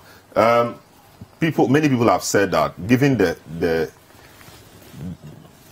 sensitive nature of the EC chairperson or chairman's position, the president, though the constitution allows him to appoint, based on the advice of the Council of State, a person to occupy the position, he should move beyond that and then open the process up, make it a bit more consultative, so that many people can even send in applications. You know, people will have a view on the people to be appointed to that position.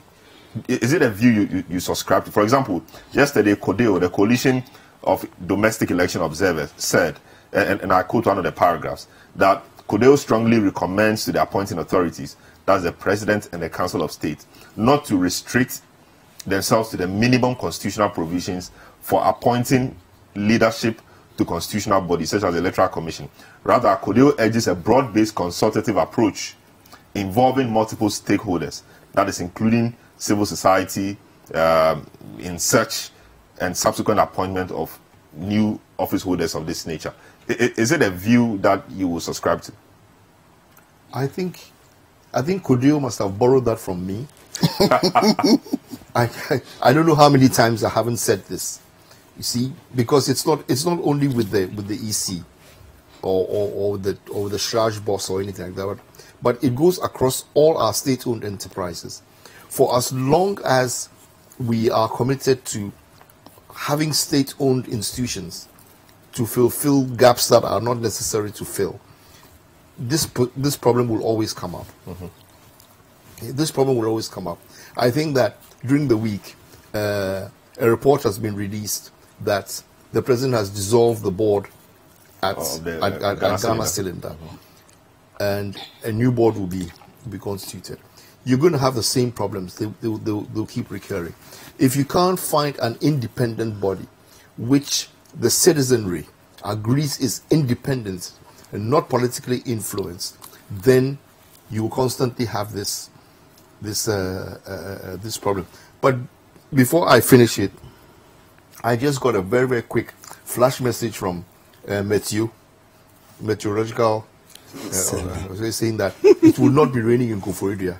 Okay. So, you know, the Koforidua people can be reassured that there will be no rain, despite your plea. My plea to the Almighty Allah to rain, you know, snow on Koforidua. To rain snow on Koforidua.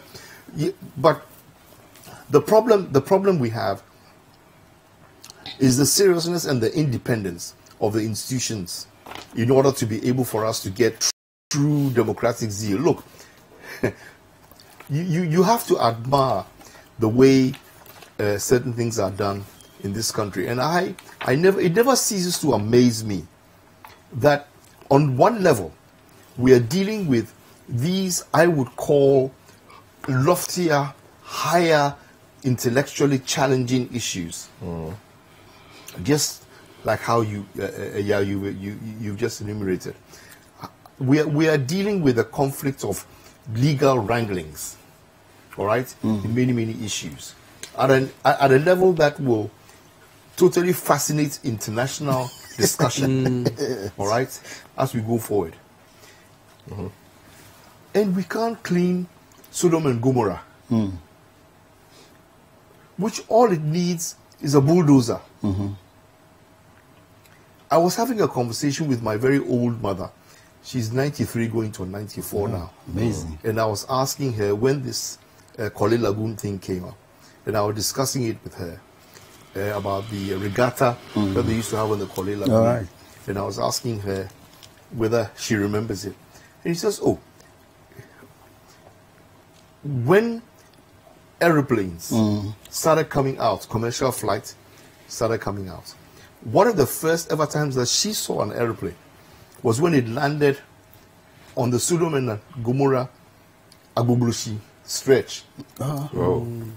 She said that place was at that time level enough and plain enough for a light aircraft to land there. Wow. Okay? Now the place has seen development. Now, yeah, the place has seen under development. It's like we have taken what was good about us, what was developmentally sensible, and we have abused it to such an extent that it has now become a complete eyesore. And yet, on the other hand, we like to go and sit in high, lofty areas, wearing wigs and all kinds of things, promulgating laws and issues in court that we believe makes us look more human than others. Right? You see, there is something fundamentally wrong with the way we carry on. We expect to go into a hotel, air conditioning should be working, water should be flowing, everything should be like normal. Regatta, let me give you some information. I was trying to. Regatta originated by Yakus at Kole Lagoon. Look, Saturday, 26 November 1932. Look. And then under the distinguished patronage of His Excellency Jeffrey Alexander Stafford Northcote. And what was that? What was the source of what was that? Oh, this was what we shared. We discussed and it lists the patrons of those who were in charge of it, including number of eminent lawyers. We have, let me mention the Ofusuama, who was a dean of law faculty when I was there even recently. This is 1932. Nyanda. And then we have Bruce Esquire. We have Rabero. And then we have Bano. And then we have that Bano as treasurer. We have K.E. Hansen and H.B. Wood, J.E.I. Mold, Esquire. So these were like the patrons of the regatta in 1932. And these are names that we recognize. You know, these are hereditary families that we recognize, and you know, people so know that them. alone should even compel people who are related to them to also be interested in. Yes, you see. So for me, this whole issue, when we are talking about it, whether the petition is competent or incompetent, all right, I've reached a point now where I say to myself, and so what? And so what? Is anything we are going to say or do now going to reverse the decision? Is anybody going to be able to file a case that is going to say that the premise of the whole thing was incompetent, and therefore Charles Osei should be reinstated? The judge's decision anyway. That should be possible. It should be possible. All right, let's see it happen. All right, let them go to court. Let's see what the judges are going to say. There's somebody already in court, but we'll come to that. So you're asking the judges to reverse a decision which they themselves took. But that committee was a quasi-judicial committee, not properly constituted court of competent jurisdiction. But it had powers and had authority. Of course, yes. And there was a constitutional instrument. There was a CI that gave them the authority to do it. No, the Constitution itself. The Constitution. Yes, but if you are aggrieved, you can go to a higher court to seek certain remedies. So that is within their rights to do. But whether that will fly or not is another matter. So let them go and try and see. I want us to get back to basics in this country. Let's get back to the simple things that have to be done in order for us to make sure that we move forward. Recently, somebody just posted an article, I don't know whether you saw it as well, it was on social media doing the rounds, that truly malaria is not caused by mosquitoes. Really? It's caused by what? Yeah, I hear that it's more a condition of the dysfunction of the liver. All right, that after a certain point of so much attempt to try and fix the body. And right? where from this? I mean, it was a scientific article. No, yes, a scientific article. That's interesting. From either from Maryland Institute or from Maryland State or something like that.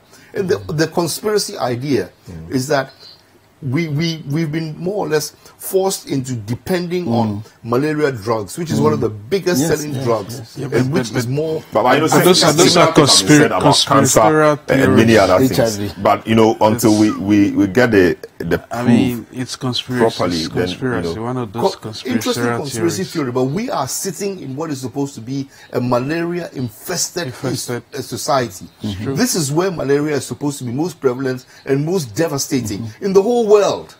In the whole world. All right, more people die of malaria in Africa and other tropical areas than everywhere in the world. Yes. And yet we ourselves are not interested in finding a solution to the problem. That's a very good point. Yes. Today, I think we have on the sanitation rule. We have today you're on the sanitation rule, which is good. Which is good. But and what annoys me we need to get back to the issue. This is the issue. The issue is that we do have solutions to all of these things. And instead of focusing our attention on how to resolve these things in simple ABCD 1 + 1 = 2 manner, we are developing highfalutin expert emotions and interlocutory. Why? Very well. So we need them also. Just a quick one, right? Frankly, what would you want to see in the next EC boss? What qualities do you think the president or whoever is appointing, the president appointing the next EC boss should consider? Kodil, for example, has said the fact that the person must be non-partisan and must be impartial and a few other things. Well, what really those things really do not matter. For a me, partisan person can be put in there? No. What I mean is that this advice can be given by anybody. We always say that the office is supposed to be non-partisan anyway. So it is not, it doesn't come with, it's neither here nor there. I think what has led to what we saw, the torturing image of the Electoral Commission, is the fact that there was obviously we can't deny the politicking that was already existing within the institution itself, right? The positions that were taken by some of the commissioners against a supposedly new person, and again the politics around it. The other time Sydney was referring to the political environment itself within which some of these persons are appointed. Actually, those are the issues. Much as I agree that, look, what has passed under the bridge as we speak right now, and for me, I've not heard the Electoral Commissioner herself, the one removed, trying to say that she was hard done by and she's going to appeal. She's mourning, isn't she? Just this morning at appropriate time we'll hear from her.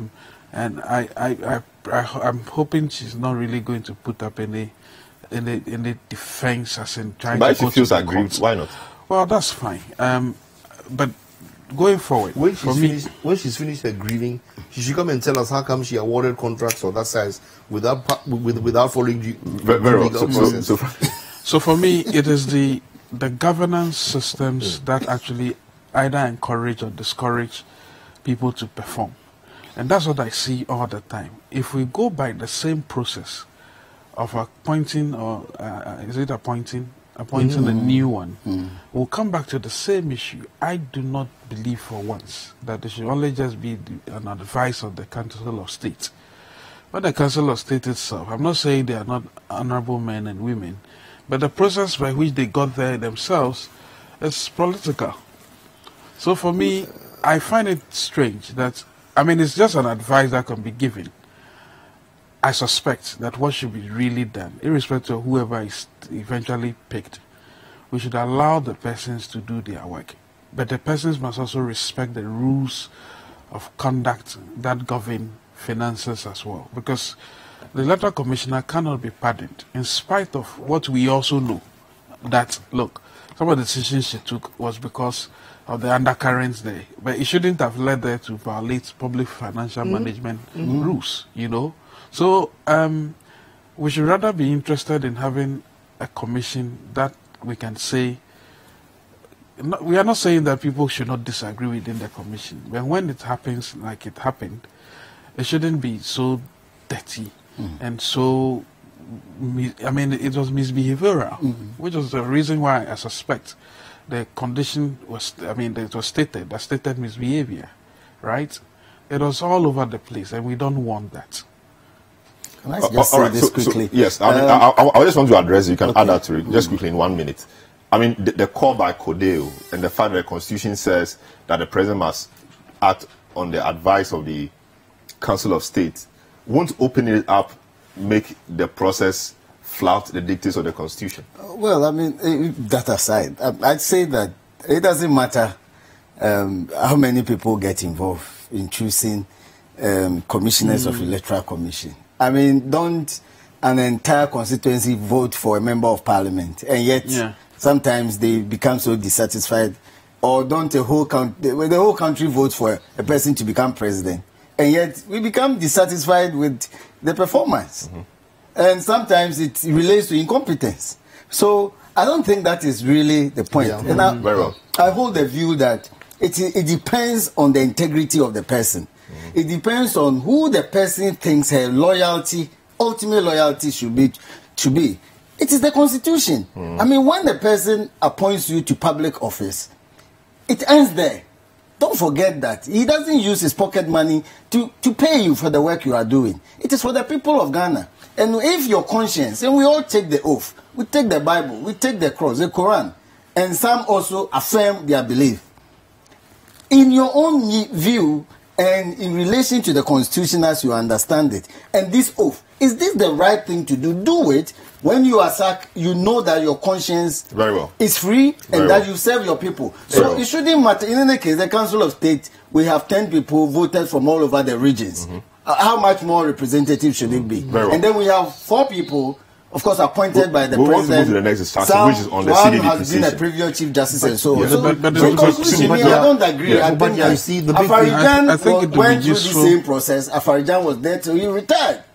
Even if he had his fault, it wasn't as much as maybe this has happened. So, and this will let people also understand that public office, though you may say that you have security of tenure, you can still be removed if other conditions occur. But let me take a few times.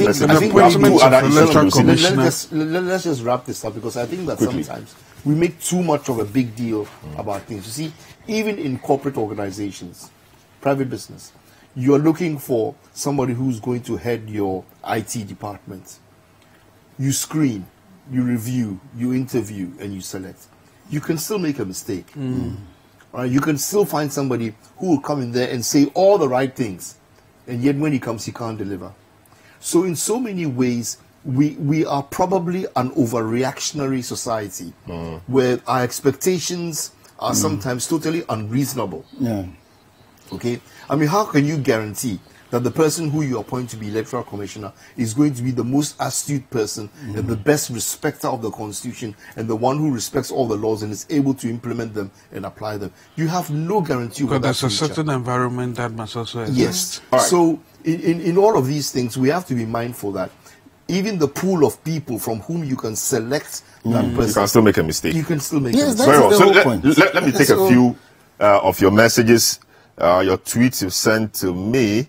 Awud Dieu Bernard tweets at me and says, Salam, I'm compelled to say that politicians prefer politics to sanitation. Greetings to my customer, Fred Jabano. Hashtag the big issue. And Fred Jabano is my producer. So, Bernard, I assume you are a Bofro seller. I'm sure it's a Bofro seller. I'm not sure. Otis Rabia Sadat tweets and says, see how the discussion in the studio is moving smoothly. Please stop bringing MPP and NDC in the studio. They will come and argue between themselves, and I will never bring solutions to the table. Listening live inside Makola Market. Hashtag the big issue. Regards to all the Makola women and all the nice people in Makola. Another one here says, it's very painful that the Zongos are the most unfortunate ones in the country, and that's where the most of the money is. They want to go there and chop the money. Ghana is bleeding. Ghana is bleeding. Hashtag the big issue. K. Amofa says, if the US says you are showing leadership, then you are simply doing their bidding. Otherwise, why is North Korea leaders showing leadership? Hashtag the big issue. Again, if party executives have no influence in the ruling of the party in power, then the exercise in Koforidua of the MPP does not matter. Hashtag the big issue. I think that's in reference to the last discussion. I don't care about the MPP's Congress. We have the most important issues. We have most important issues in Ghana to think about. CD depreciation, health, sanitation, education. Almost everything is working in Ghana, and we claim we are the almost everything is not working in Ghana, I think, and we claim we are the gateway to Africa. All right. Let me just take this one from Facebook Live. A quick one from Frank Manche Akwe says, thank you, Papa Sydney. We cannot address common challenges facing us, yet we sit and talk astronomical litigation of cases and unnecessary legal debates. Meanwhile, we are drowning in filth. When you talk like that, Lawyer Paul wouldn't be happy because that's what he does. Yao Osankide says Freddie Blay, John Boydu, Samuel Kunana Boache, Kate Jemfua, and Abankwa are the key guys behind NPP beyond 8-year term. All right. Frimpong Manso Philip says, I'm watching you live here inside Master Dambroka Kente Thread Shop. I'm pleading with the NPP delegates to vote in peace. We need justice. And you are saying hi to Reverend Father Godfred of Atimatim, St. Peter's Catholic Church. Hashtag the big issue. All right.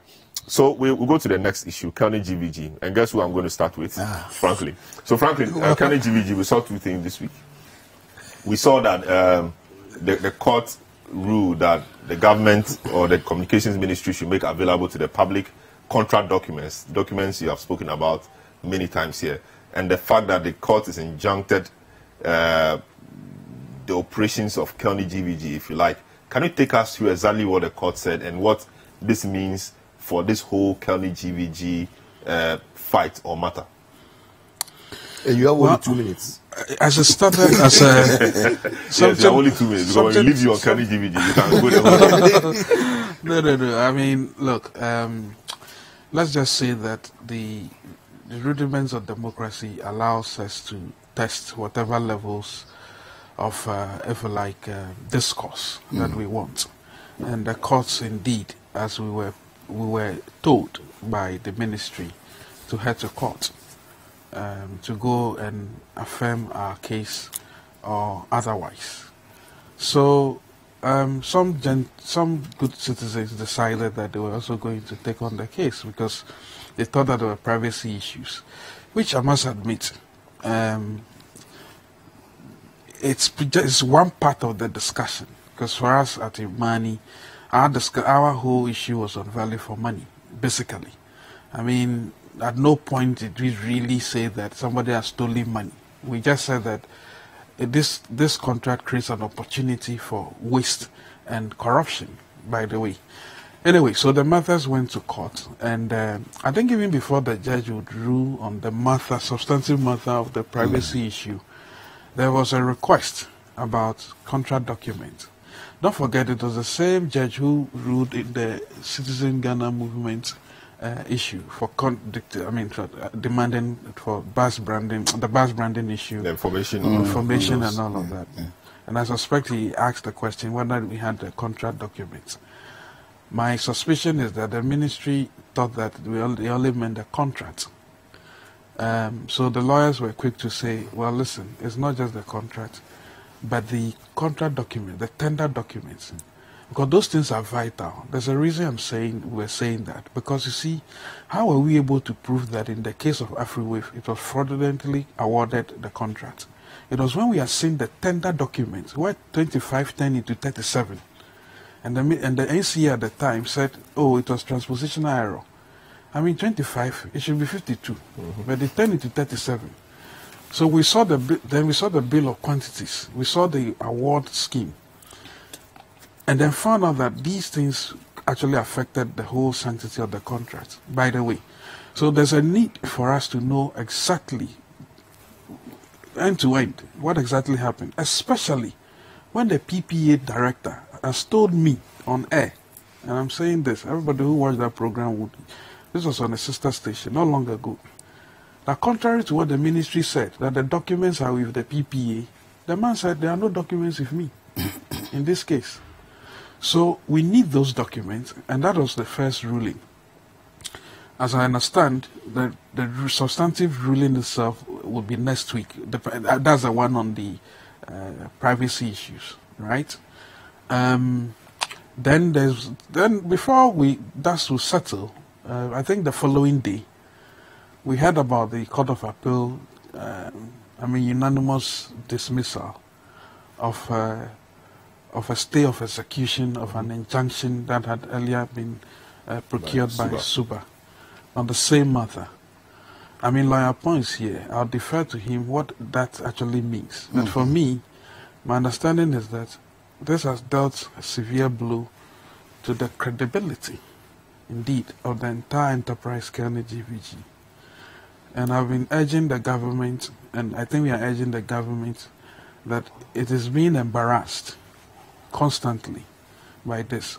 So whatever happens after these two cases, for me personally, I think in the public's mind and the public's eye, it has been shown sufficiently clear that these things are not.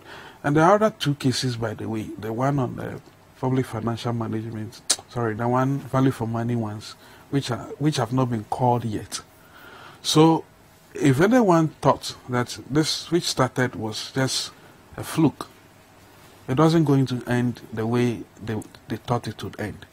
And I'm expecting that, yes, our doors are still open. It should never be said that the people who elect the government will be so disrespected by people who are hiding contracts away from the people who appointed them. You are in a hurry to say you want to monitor somebody who is stealing something. But you are not in a hurry to give the document, give a contract that you claim you have actually signed. In fact, at a point they said it will take 6 months to produce the contract. I hear the lawyers by July 9. Yeah, well, the lawyers themselves were disagreeing among themselves as to whether it is 6 weeks, 6 months. I'm told the minister himself said he can do 4 days, and the judge said, "Don't worry, you do 6 days, because we don't want to hear any other thing again." How on earth, under a Nanado government, where we would never have expected that the request for documents, especially when he as president actually championed the RTI. I was at the IE at the time when he came championing these things, and I'm surprised even enough to speak. There's still some dance around the RTI. Leave all of that. I'm calling on President Nanado at this stage to save further embarrassment of his government by this ministry. And especially when they hold the sanctity of giving information to people. It's very, very important. So for me, so the point is, given the happenings of the week, the court matters and all, we know that government is already paying Kelny GVG. So what does this injunction mean for Suba? And what does that also mean for the company Kelny GVG we are paying already? I'll do the public policy angle. I'll leave Yapon to deal with it, the other matters of the law. Look, you go into a contract and say that 30 days after the execution of the contract, you start paying $1.5 million. There have been all kinds of dancing around this issue. You have one minister says 60 million has been paid for the they've procured something, some machine. They are paying 1.5. No, we are not paying 1.5. We paid only 1.4 million. No, we will not pay. Then we'll start paying from July because they are using 6 months to do that process. The contract says $1.5 million, 30 days after execution. So by my calculation, layman's calculation, in June we've paid $7.5 million for nothing. In fact, if you want to stretch what they've actually done, it's a seriously costly financial loss, because the Kelny people issued a statement not long ago that they've deflected or they detected 3,000 fraudulent calls. And I told you here that the telcos see 25,000 calls, fraudulent calls every day. They deflect it. They don't organize a festival. They don't pay anybody any money. So your 3,000, you know the value it returns to us? The 3,000 calls they claim they've deflected based on the same call data records of the telcos. It comes to about roughly $368, under $22,000, assuming all the calls were international calls and terminated at 19 cents per minute. So they've caused more financial loss, and anybody who is proven to have paid money to this entity must be charged for it as well. Very well. Upon the Suba went to court. The court granted their request or their plea. The NCA went to the Court of Appeal to quash the ruling of the court below.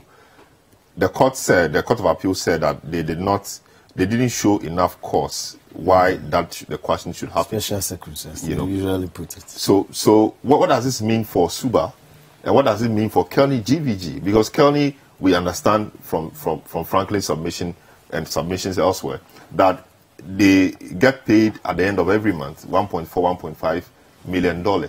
So what does it mean? Suba comes back to do the job.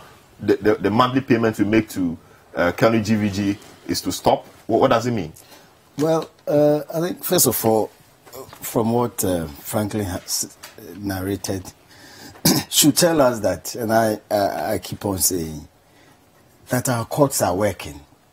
I mean, where even state officials decide not to obey laws, your best place to go is the court. And there, you can be compelled to do what you don't want to do. And so we keep on saying that whilst Freedom of Information Act may be desirable, in the absence of it, the court still continue to order persons in appropriate cases to produce documents. Yeah, but that process is a bit laborious. It's longer. No, it doesn't really matter. At the end of the day, even when the Freedom of Information Act is passed, the person can still decide not to give you. You have to go to court.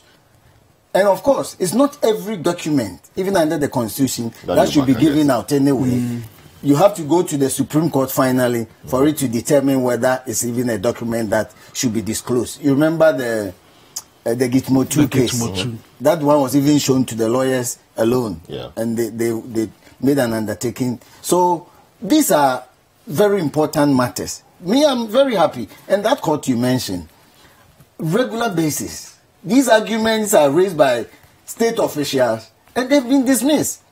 That appropriate documents should be given to citizens of Ghana. Because after all, you are trustees. I'm a beneficiary. You are acting for me and on my behalf. In fact, I'm your employer because my tax pays you. So why shouldn't I be entitled to document that ordinarily between two private persons should be exchanged? But I'm saying that, so where the discretion is exercised against disclosure, the court will also look at it, whether it's exercised capriciously or not, and order that this should, and there, if you don't comply with it, the consequences are very clear to you. So I think then we should continue to have confidence in our courts and our judges in particular. Talking about the situation of Suba and the current one, well, my view is that the state has abrogated the contract. All right? So Suba's remedies, all right, may lie in what? Compensation. All right? So they will have to now assess, in consistent with the terms of the contract, their remedies, lie because usually in contracts there are provisions for termination. And so if the state or the other party has decided to terminate the contract, then the natural consequence of it, the natural remedies for breach of contract will follow.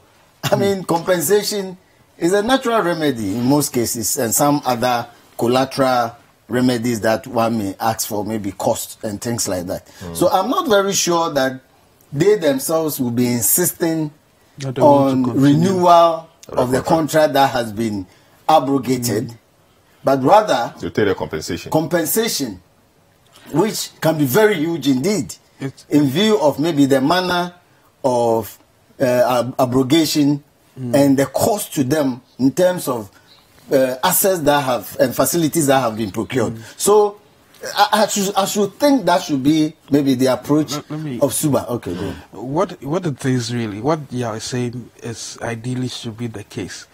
My suspicion is that, and this is at the heart of the Kenny GVG case, my suspicion is that the Suba is arguing that, look, what these Kenny GVG people are coming to do, they cannot do anything further than what we were contracted to do, which is one of the pleadings we are making as well, that look, they cannot really do any real-time monitoring based on they can only do it based on the core data records, which Suba was actually doing, which we again said, look, it is not needed because come what may, and Sydney has said it before, if you want to determine revenues from these companies, there are ways to do it.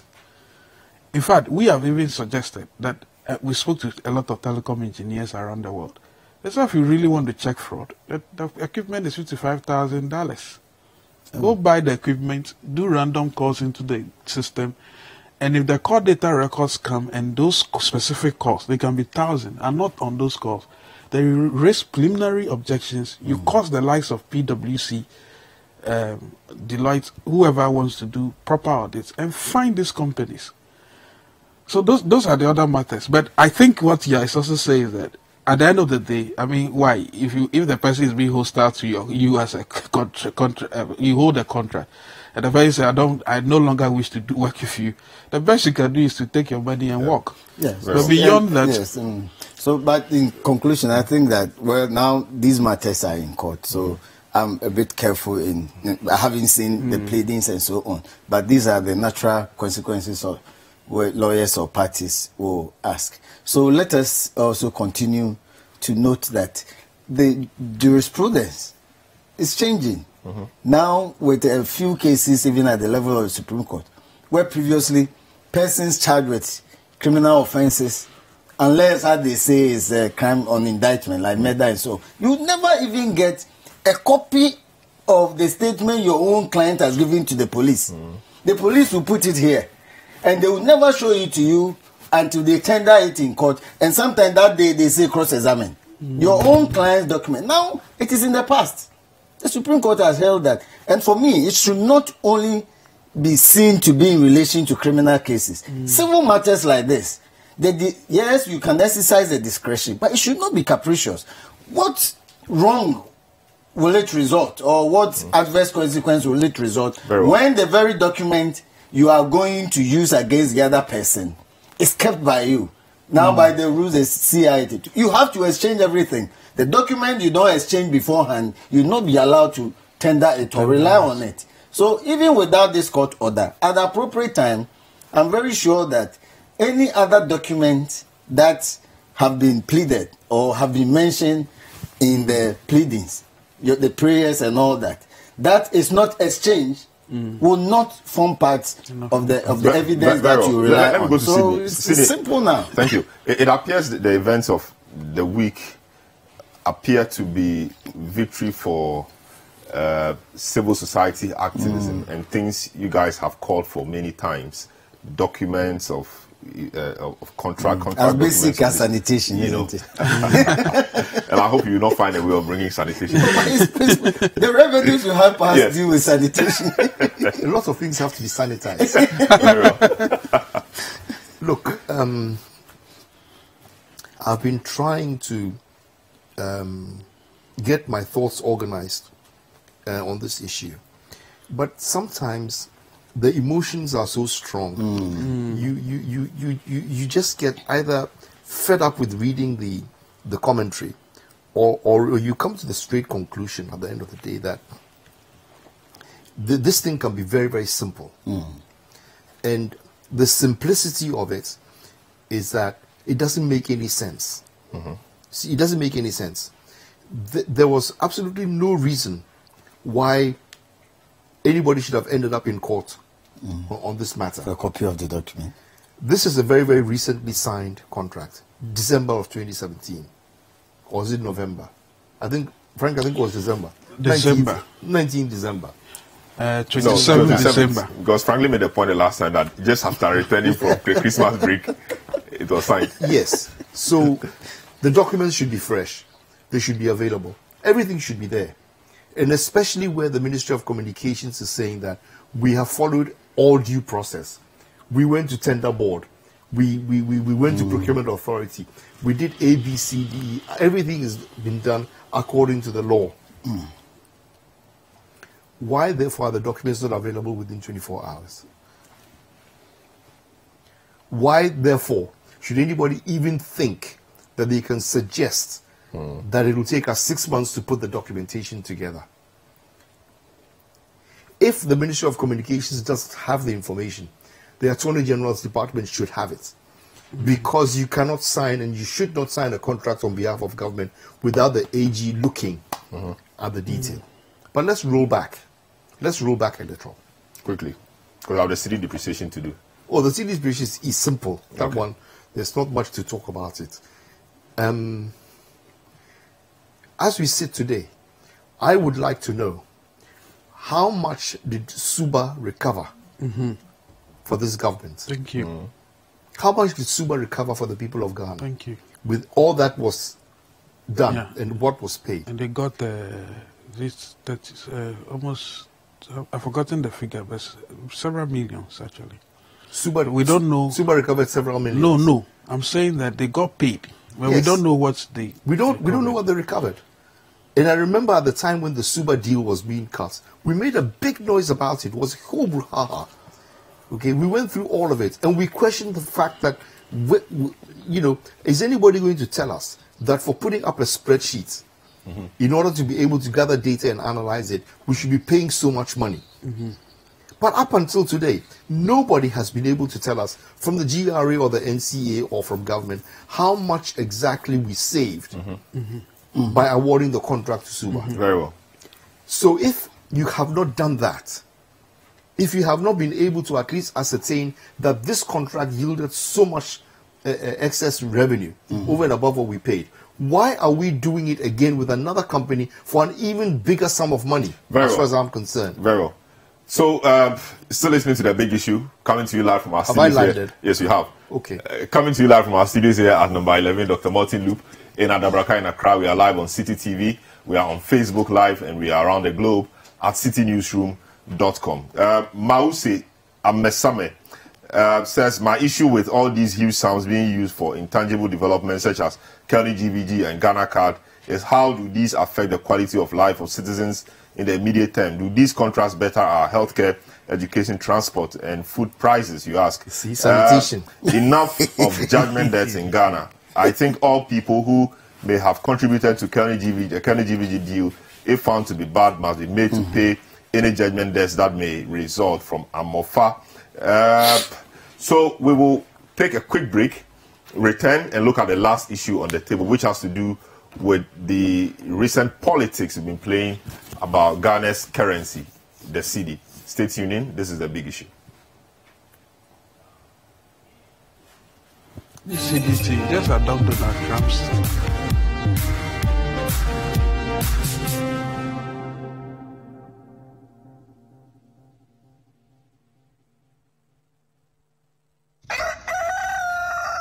We spice up your mornings with culturally enriched conversations, social interviews, and policy-oriented discussions that will keep you updated on the progress of the nation. Because we're giving only those in their third trimester. So in the next 3 months, those in their second would be ready to receive the kit. And we're taking data at registration, which is before they take the kit, at delivery and post-delivery, so that we can analyze and we'll see the numbers. So from the numbers and the data that we're collecting, we would know what has worked, what hasn't worked, Join the Breakfast Daily team Monday through Fridays from 7:30 a.m. to 10. Let your voice be heard with the hashtag Breakfast Daily. Join us for breakfast daily, only on City TV.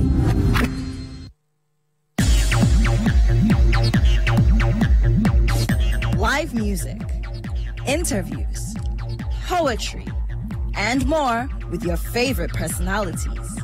Be our guest on Saturdays from 2 to 4 p.m. for the most exciting moments on TV.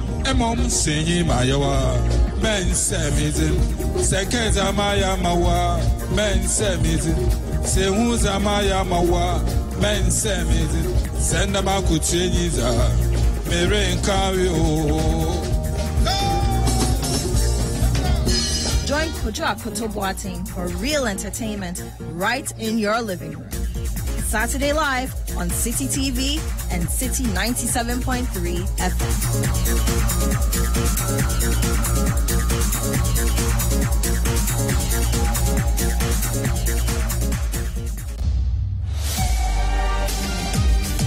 Wherever the weekend sporting action happened, we will bring it to you here on Scorecard. Every goal, every dunk, every punch, the winning strides, and the winning volleys. International media, he said, look, wait, sit and wait. Let me have a meal with my people. And I think that's the same cool, it's the same organization he brings to the field every time I've seen him play. He looks to me like somebody who has played over 50 caps already. Okay. But this guy has barely played over 25 caps for the national team. All of the weekend's action in one place. Scorecard. Every Sunday at 8 p.m. prompt on City TV.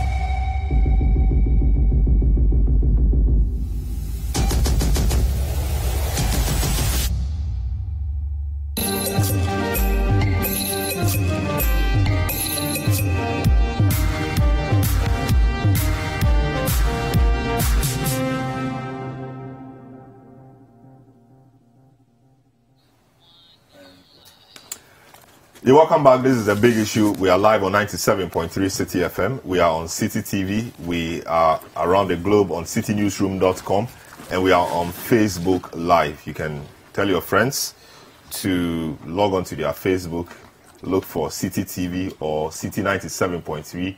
I mean, those pages, like them, and you start enjoying yourself. You can also tune in or rescan your digital TV, and you catch City TV and follow the discussions. So as I said earlier, we are on radio at 97.3 City FM. Just to take a comment or two from our Facebook live feed, Nuruddin Isifu says, watching on my digital TV, City FM, champion station.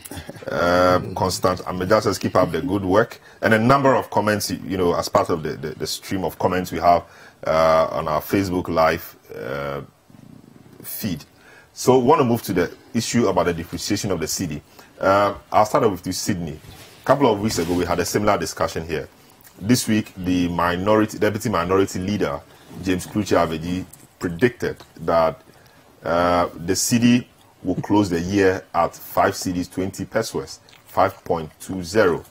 Government came hard at him and said that he was speculating, and that will cause some panic in the system, which will exacerbate the situation, as it were. And so his comment wasn't in the best interest of the nation. That also spawned a lot of discussion, that this was the same thing you did in opposition. Now you are here, you are smelling the coffee, and you are asking that it be done a certain way. So it appears the politicians have a way of running around things like this. The cedi really it's not been doing so well in recent times. We understood the last time that around the second quarter, it normally happens, gets better around the third quarter, and then by the fourth quarter, we have difficulties like that again because of the Christmas buyings and selling, etc. Given the current circumstances, what can be done? And I'm delving straight into it because, for example, the yuan is becoming a very powerful currency internationally, and I know it's become a reserve currency here in Ghana as well. We have a lot of people trading with China, a lot of our people going to China to buy goods, amongst other things. Can the government, by policy, say that if you are going to China to buy goods to be brought into the country, necessarily, or as much as possible, use the yuan, so that the pressure on the dollar in Ghana will be a bit reduced, which will help our cedi? Simi.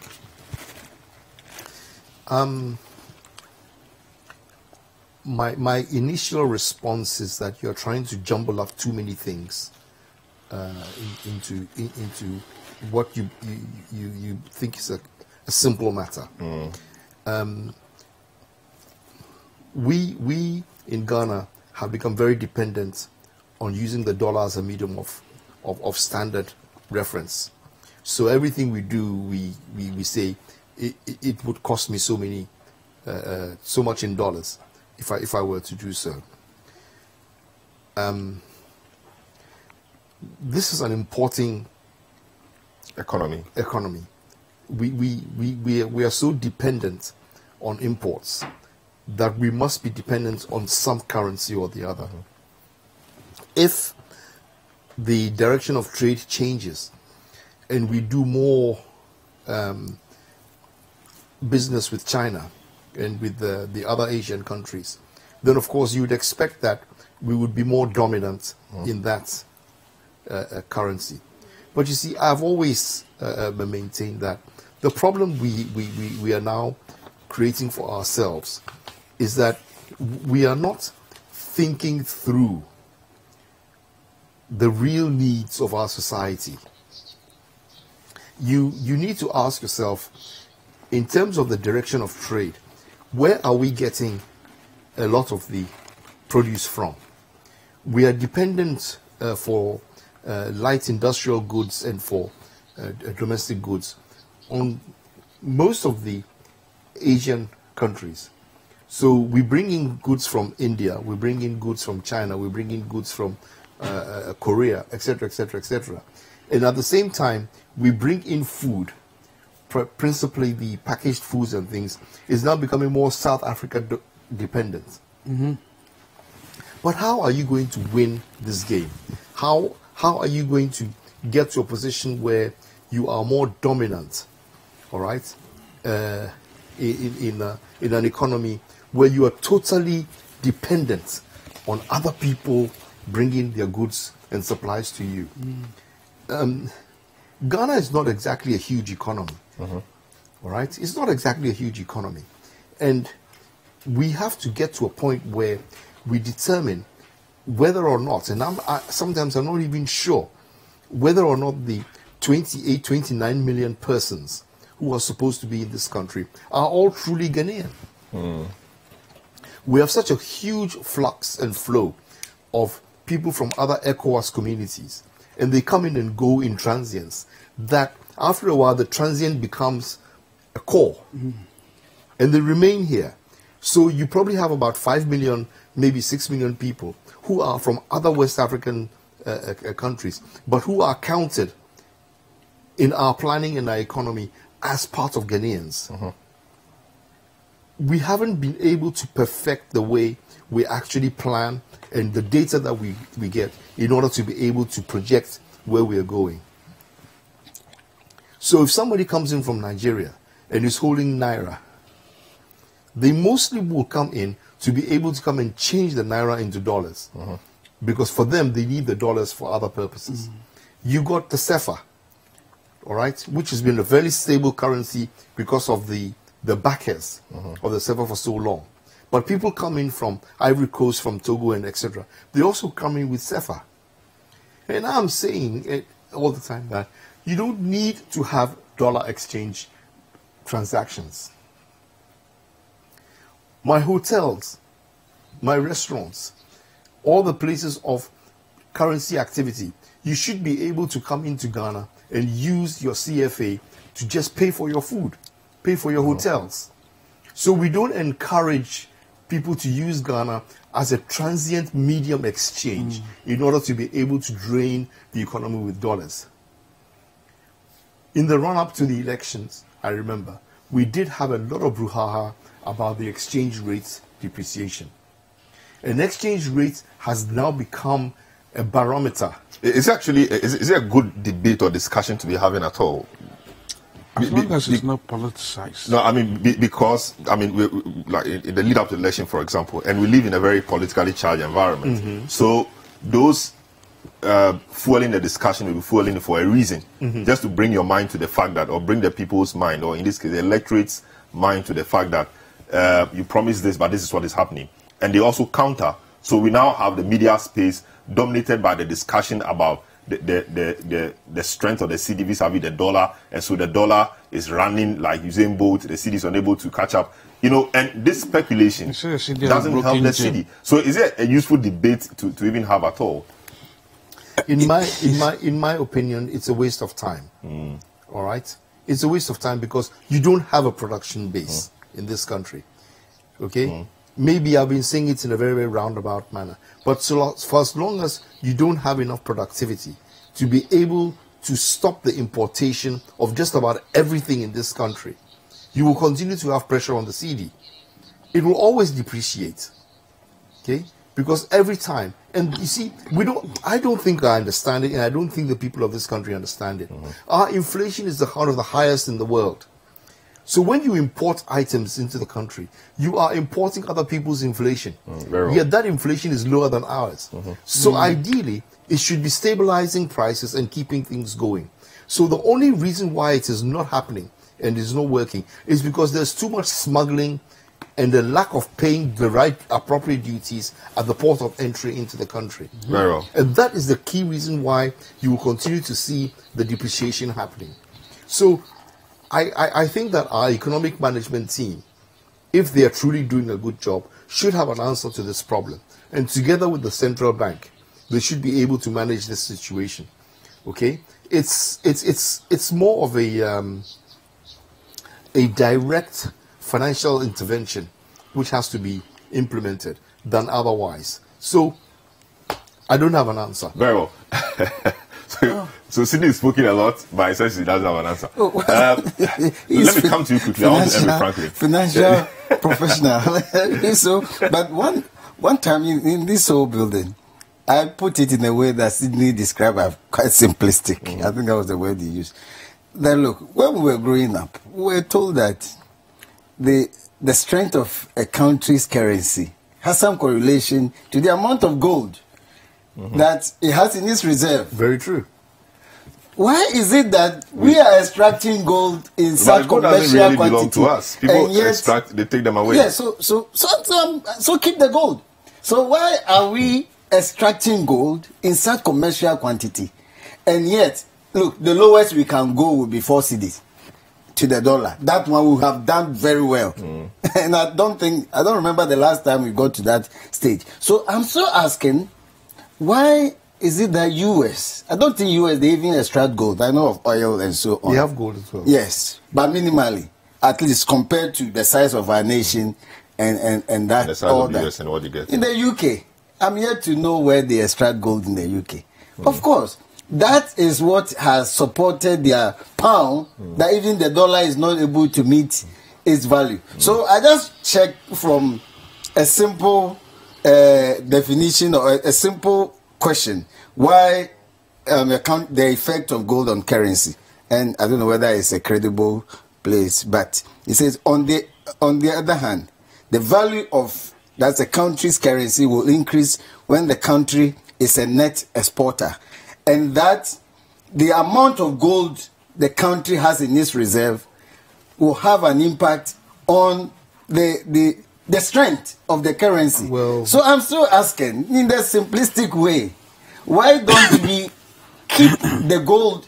You know, the amount of gold we have at Bank of Ghana has become an issue in the past also. So why don't you shore up the value of the cedi by keeping our gold with the Bank of Ghana, for example? Well, the days when we used to have a gold standard are really no more. Okay, so frankly, just 1 minute. Currencies. Anyway, it depends on who is buying your gold, and it depends on how you're actually selling your gold. When you sell your gold and the Swiss government says, I bought 7 billion, and then you report 2 billion, then you can't make that money. My understanding of this whole enterprises has always been the case that governments have been caught in a hard place and a rock. Is that the expression? A rock and a hard place. A rock and a hard place. On the one hand, we are trying to facilitate trade by doing paperless, and the whole intent is actually based on accruing revenue. But at the same time, it has a subliminal suggestion that we want to be import focused, right?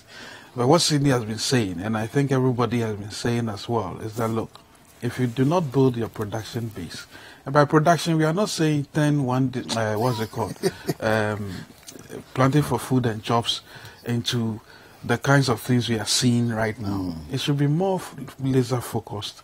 Very well. Aimed at exporting to countries that have opened their doors for us, like the EU. Very well. The EPAs. So my credits are rolling. We will have more time to talk about this. 3 hours have gone. Yes. They want to go to Koforidua. That's how time flies. No, guys, it's 12 actually. It's 59. So just a quick one. I need to be educated. Who is responsible for stabilizing the city? Is it the executive, the governor, or the governor of the BOG? Can this be clear so that the games can stop? It's the Bank of Ghana. So, Amofa, there you are. And I will not be surprised if the cedi increases to 5 cedi or more, because almost everything in Ghana is being imported, and the more you import, the more your currency depreciates. And that's from our friend in Makola. I'm sure he's seen all the things that people are saying. And Michael Chamantin on Facebook Live says, let's stop the huge importation. This is killing our economy. Even toothpick are. So on that note, we conclude today's edition of The Big Issue. My guests have been Sydney Kingsley-Hayford, financial analyst and member of Occupy Ghana, private legal practitioner Yao Pong, and president of Imani Africa, Franklin Kujo. My name is Salom Adunu. Thank you so much for doing the listening. And today being the day the MPP is holding its event, we are back on set at 2 p.m. to discuss, look at the various happenings of the day, discuss, liaise with our correspondents on the ground, amongst other things. And for those of you who want real updates on the happenings in Koforidua, you can still remain on City 97.3 FM. right from here, we are crossing over straight to Koforidua for everything. So, beloved, I wish above all things that thou mayest prosper and be in good health, even as your soul prospers. Have a good weekend. Amen.